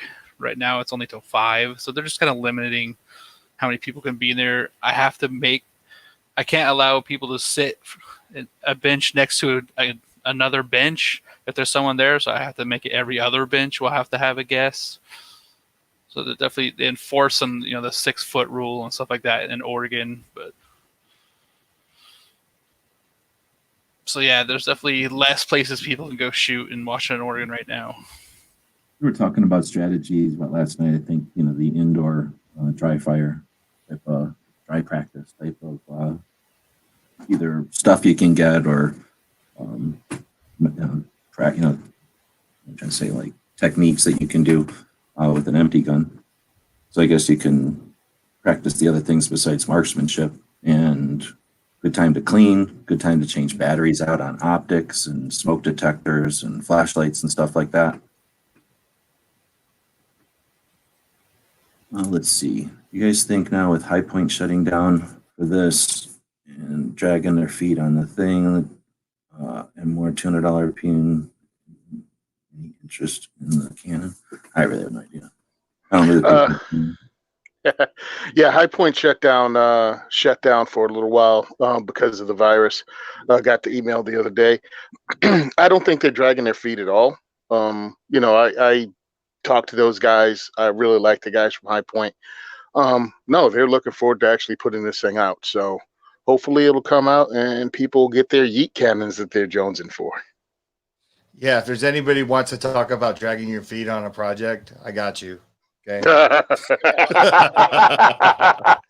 it would be to just drop a firearm item on the world. There's liability and issues with all kinds of stuff. I can't even imagine like the testing. And yeah, if you guys want to do another 2 hours, I'm ready. Like we can talk about that. And I just I won't run out of things to say. I want to take a second since I do the project, paying attention to our history and stuff, and we just talked about High Point. March 21st was the date that Tom Deeb, the guy that started High Point, he passed in 2016, so just a few years ago. Just an opportunity to mention that. Let's see. So state land being closed, that's probably a fire danger type of thing, probably an enforcement thing. They're probably just trying to limit resources. It's frustrating. And it's frustrating as free individuals, whatever, alpha males, whatever you want to call us. But when they're going to tell us we don't have the right to assemble, when they're going to tell us we don't have the right to move, when they're going to tell us we can't do stuff we would like to do, it's frustrating. And when it gets into it's just for a little amount of time or it's just whatever, I think my tendency is I think politicians don't look at it like that. They look at it like, now I have that ability. Now that I have that power, when do I use it again? They start thinking of when do I use this next? Not, I'm sorry I ever had to use it, but that's maybe a topic for another discussion. Why don't we, at this point, we're looking at maybe 10 minutes left. We'll just kind of wrap it up here. I want to again appreciate everybody who showed up to chat with us live, having conversations like this in off-air environment is possible, and a lot of people do that because it allows you to edit the video. This is super awkward because I'm not that good. I've been doing this for a long time. Just don't get good at this, I guess, but I'm willing to keep trying, and I appreciate the people that are willing to sit through it. But again, we do it live so that we can be part of a bigger conversation. So thanks to the people that showed up for it out there. Now let's talk to the people that showed up for it in here. Infernus, you were the first one to show up. You want to plug anything on the way out? And I think Sandhills, you don't watch Matt's show, but Infernus has actually been a very regular guest on Matt's shows, and he gives us insight not just to the nerdy stuff on Mondays, but I personally value Infernus's perspective on things as playing devil's advocate. Sometimes we get to be an echo chamber, at times, and Infernus has brought something to the chats that I don't know if we've ever had before, but certainly we haven't had in a long time. So he's definitely a long time chatter. But anyway, if you want to plug anything on the way out in front.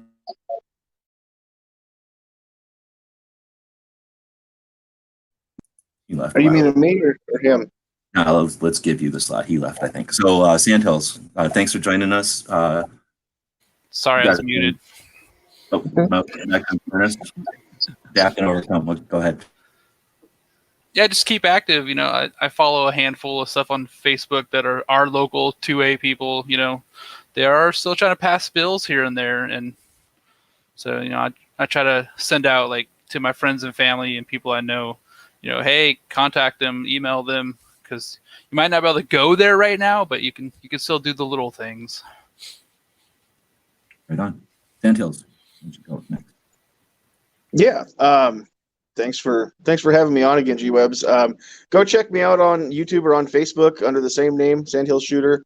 We do get together Tuesday nights at 9 Central Time, and we don't pre-record. We always do it live. I know sometimes that makes it hard to get guests on when they're in Eastern Time, you know, because we start at 10 o'clock and we go for an hour and a half, 2 hours or so, and it gets kind of late sometimes. So I understand sometimes I can't always get everybody on there that I want to, but I love to have guests, and I love to have people come on that aren't an echo chamber. So in fairness, if you're somebody that's maybe going to come with a difference of opinion from mine, I'm always looking for that. That's always welcome for what I do, because I want my beliefs to be challenged. Maybe not everybody does, but I think it's healthy. So dude, if that's the case, come check us out too. But thanks everybody for contributing to the panel, and all of you out there listening.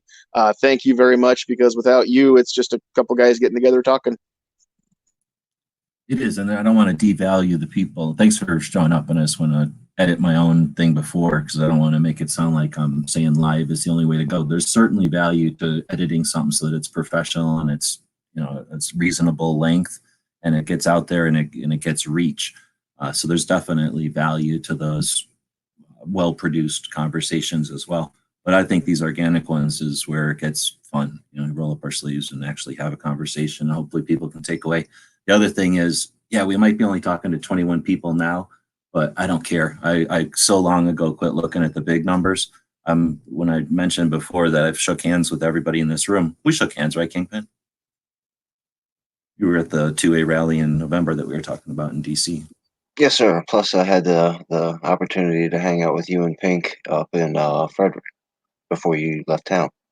Yeah, we got Nate. So that's the part that I started thinking about them French fries. Dang it! And I totally lost track. Remember in the before times when you could go get French fries, you know, with your friends on the other side of the continent. Anyhow, so appreciate you jumping in, Sandhills and Kingpin. Why don't you take it out? Thanks for having me, G. I appreciate you hosting. Thank you, everybody on the panel that joined in, everybody out in the chat that joined in. Go check out all those links I was posting. That way you can check out Michael, Tony, Sandhills, G, everybody. Try to get everybody out there. So thank you, everybody, for coming. And thanks for helping out with that. Appreciate it. Using the skills of dropping links and stuff is appreciated, because that, again, this, even if this conversation doesn't get giant numbers, it's the fact that it's out there on a big on a big platform, on a giant channel with 162,000 subs, that's got some clout. So every time we post a link to 2A for E, every time we post a link to Walk the Talk America, every time we post a link to Sandhill Shooters channel, those are getting one little more knock on the logarithm, and learn how these things work. It's just a big mechanism. It's just a big giant machine. A couple of dudes in Russia are manipulating this thing at a massive level, bringing in tens of millions of dollars. They're just two dudes. They're just a giant machine. Just got to learn how to work it. So we're working it in a positive way, in a real way. We're creating little pieces, little points on a giant web for 2A over here. So Tony. Yeah, I'm in the peripherals. But yeah, give us a lowdown on 2A for E and your podcast, if you will. All right. The podcast is the Second is for Everyone podcast, or the 2A4E podcast. Trying to do it every week. It's funny because I start writing it and it just drags out because it's one more thing I want to say and one more thing I want to say, and I keep adding to it. But anyway, you can find me at diversityshoot.com. You can also donate to help us out because what we do is hold Second Amendment events here in Jersey and try to educate new shooters and recruit new shooters into the Second Amendment firearms community and educate gun owners and tell them how to be activists. Yeah, you can support us that way. I'm also on the Gun and Gear Review podcast every Tuesday on Firearms Radio Network. And my other thing we can't do until the open range is back up, but I run a competition called the Minuteman Challenge just to get the regular guy who owns a firearm to come out and actually shoot it in a fun, friendly competition. And if you don't have a gun, come out anyway. I'll provide them. My thing is to get people out shooting so they can see it's something to try to keep the culture alive. That's what I do. Right on. And you've been doing this for how many years now? I've been doing the Second is for Everyone since 2015, February 2015. I've been doing the Minuteman Challenge probably since 2017. You remember the date of the first one in February of 2015? February, dang. No, I don't remember the date. If you ever remember it, send me an email because that's my thing. I like to have little dates like that. Yeah. So, yep, I have photos, so I should be able to pull a date off of. And I like to remind people, in case you don't know, Tony described what he does, right? But where he comes from is he's a Marine, and he moved to New Jersey. I'm going to give you the elevator speech. He's a Marine, moved to New Jersey, figured out the gun laws were whack, and decided to do something about it. And everything he just described there, he's been doing for 5 years. And he's been doing that out of his pocket. He's been doing that as a hobby, as his side gig, as something he does as an amateur, while he goes and does a 9-to-5 job in New Jersey, right? And I mean, we're not going to get into all the stuff that you get pummeled on in New Jersey, but yeah, Tony's been doing that out there without a heck of a lot of, let's say, easy road ahead of him. He was just doing it. And then in addition to all that, he decided to start sharing his contribution, not his struggle. He wasn't complaining. He was sharing his progress, sharing the adventure online. So doing a project like a boots on the ground project like Tony is doing is one thing, but having the ability to then share it in a positive way is a second thing. And I want to let Mike talk about his thing, but I didn't want to let Tony's contribution to everything go without a little extra punctuation there. And I'm going to hit back on that after we talk to Mike here. Mike, again, thanks for jumping in. You've been here both nights with Tony and I, and Sand Hills and Kingpin and in Furnace, actually. So I do appreciate 4 hours out of your week, especially in a stressful time like this. Tell us about your projects. And I know that we have all kinds of things changing, but anything that might be coming up. Thanks for having me. I appreciate everybody here. Walk Talk America.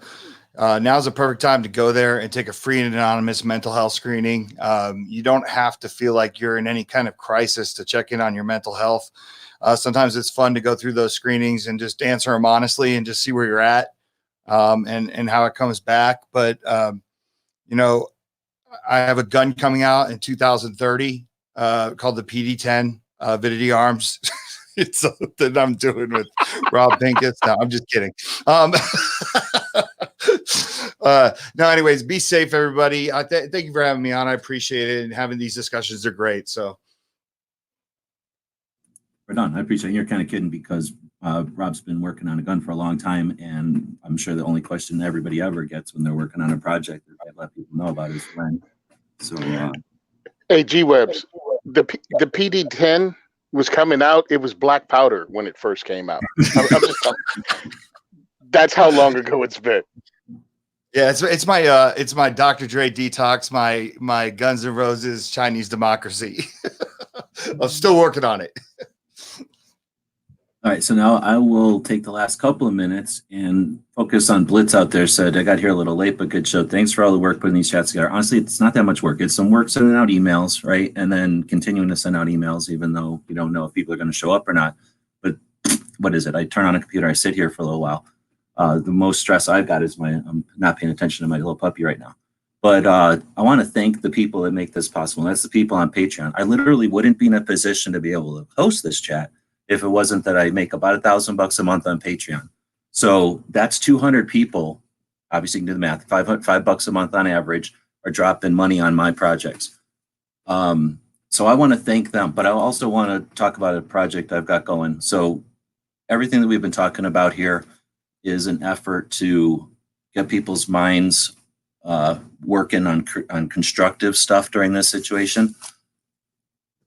We have a lot of infrastructure stuff we talked about tonight, and I've mentioned it before, so I'm trying to edit myself and not harp on it too much, but then be aware that some people haven't heard this spiel before. But the people that we've had in these conversations are not funded by industry. They're not working for like Smith & Wesson or FN, and they don't wear a t-shirt and a hat, and they're not constantly trying to get you to buy an FN or something. Their main motivation isn't to entertain so many people that they have such a large audience that when they suggest you should buy a particular item, that, you know, the small percentage of people that follow through and buy that item pay for the creation of that content. That's the old-fashioned version of doing things, when there were channels that were developed and cost a lot of money for the infrastructure, and they had it all figured out, and they knew what they could milk out of the audience. We don't live in those times anymore. Projects like Toni's, projects like mine, projects like Mike's, and other projects that you've seen out there can be funded with relatively little cost, but can be funded by individuals. So I'm going to put out a challenge for the next 5 months for people, especially because it's getting to be the end of the month. Take $20 and go over to either Patreon or what's the other one? There's some other thing. Is it called Subscribe Star? Is that one? Thank you. Subscribe Star. There's one called Coffee where you can just do little $3 donations. You can go straight to PayPal, or if you don't like all that, wipe some Lysol on a $20 bill and send that to somebody. But I'm going to encourage you to participate in the creation of content. Be an investor, right? The market, this is a great time to invest. Your money's going to go a long way. So take $20 for the next 5 months. Take $20 and give it to 10 different people. I want you to give $2 to me because I'm a greedy capitalist who needs your $2. And then I want you to give $2 to Toni or whoever else you want. And then at the end of the 5 months, I want you to come back and tell me if it was worth your $100 or not. And we'll have a conversation like this one with anyone who wants to participate.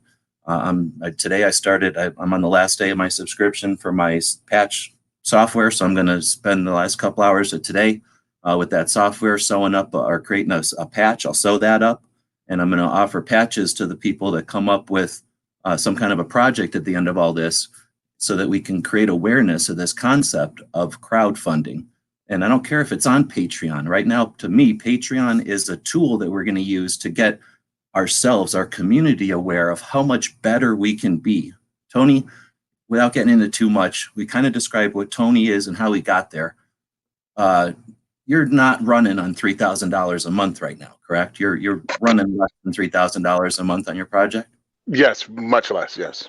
And if you were able to get to $3,000, $5,000 a month, which might sound like a lot to somebody who, you know, throwing in $2, but when you look at it, that there's 360 million people in this country, we've got channels that have multiple people watching.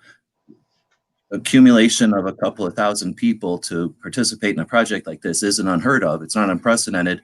With $5,000 a month, would you be able to amplify your project? Yes. I was actually looking, because this year was going to be very busy. I burn my days off, my vacation days. I do that, and I do the diversity shoots. And I was looking at maybe going into no pay status just to be able to have an event a month. You know what I mean? And because of the virus, of course, we won't be having that. But I was actually looking at taking that hit. But Patreon allowed me to at least get paid for that day. You know what I mean? Like, not be broke, not take money off. Decision. But if you were making actual scratch, like real income on the project, now you'd be able to actually expand the project.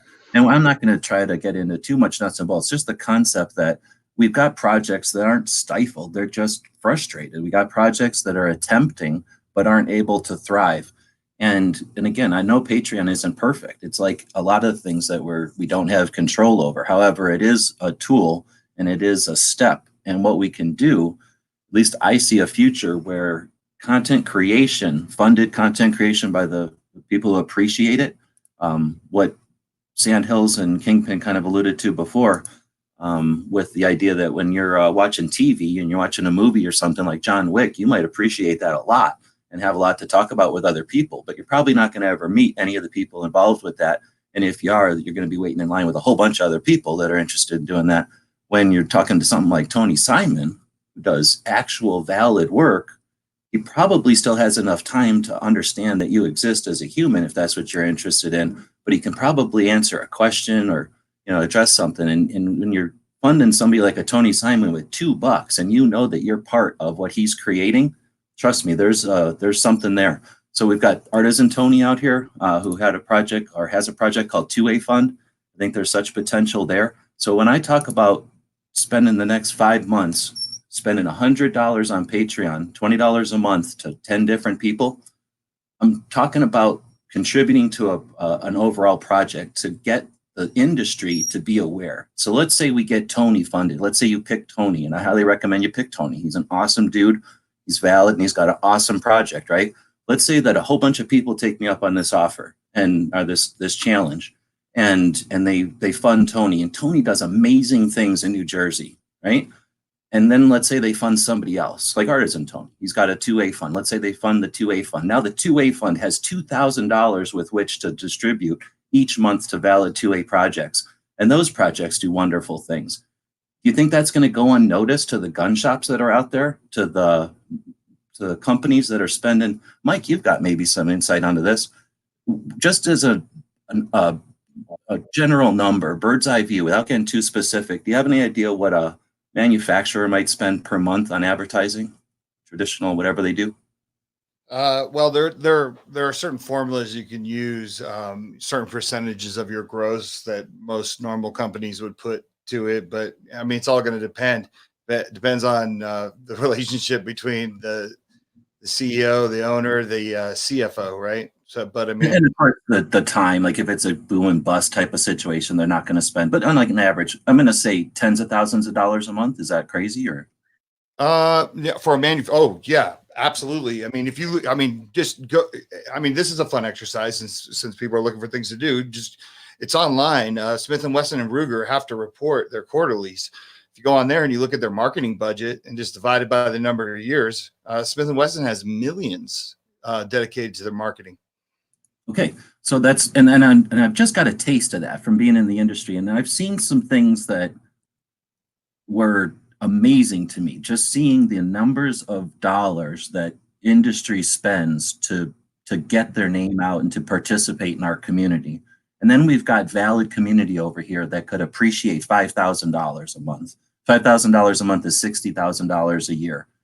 Can you imagine what Toni Simon would do with $60,000?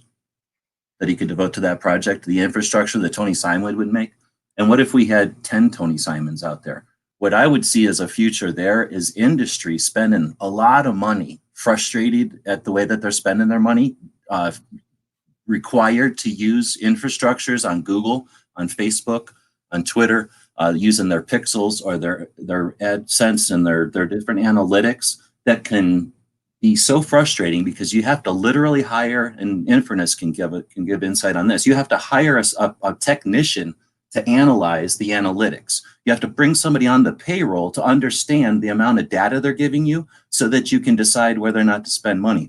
Where we can remove all that really neat stuff. If you really want to get somebody to buy a yellow shoe or a blue shoe, it's super useful probably, especially when you're competing with a bunch of other shoe people. But when in a future where Toni does amazing things and Artisan Toni funds projects that do amazing things, and Mike changes the freaking playing field with Walk the Talk America, and we have lower suicide rates directly attributed to grassroots effort in 2A, we're going to see an industry that's going to be foaming at the mouth to fund Toni, right? And in that case, we don't need Patreon anymore. Now we have, fill in the blank, the gun system or something that's industry created.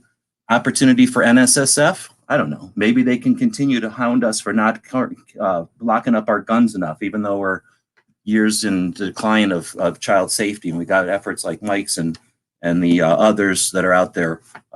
Anyway, so I won't get into my frustration with what NSSF decides is important to spend time on. But as an industry, we're innovative and we'll evolve, and we're entrepreneurial. And what we can do is lead the industry. I've already led the industry. I've been part of leading the industry from film cameras to digital, from digital cameras to video, from videos to live, from live to whatever's next. We're going to have 3D images next, 360, sorry. We've led the industry on this stuff without even realizing it. We can take the initiative and lead the industry on funding grassroots efforts. We've already seen what happens when large entities, three-letter organizations, have membership which allows unscrupulous leaders to run the organizations poorly. Having large entities is important, but having small entities is critical. So I wanted to take the last part of this to petition or to challenge anybody who's listening, who's the 19 people that are listening. I'm assuming most of you are already participating, but just to do some quick numbers, if the 19 people that are listening, or let's say the 100 people that listen to this in the future, decide to take me up on it, that's $200 more coming into Toni. Is that another shoot each year? No, I'm not really, it's just a rhetorical question, but I'm going to leave it with that. I've been on a little bit of a diatribe, but I appreciate, Blitz for giving me the opportunity to rant on that. I appreciate the time again that everyone has offered to be on the panel and to be part of this conversation. In the future, if you're watching this, use the comments, use the links that Kingpin put out there. Go follow Toni, go support Mike, go listen to Sandhills, and we'll be back to pick you up later.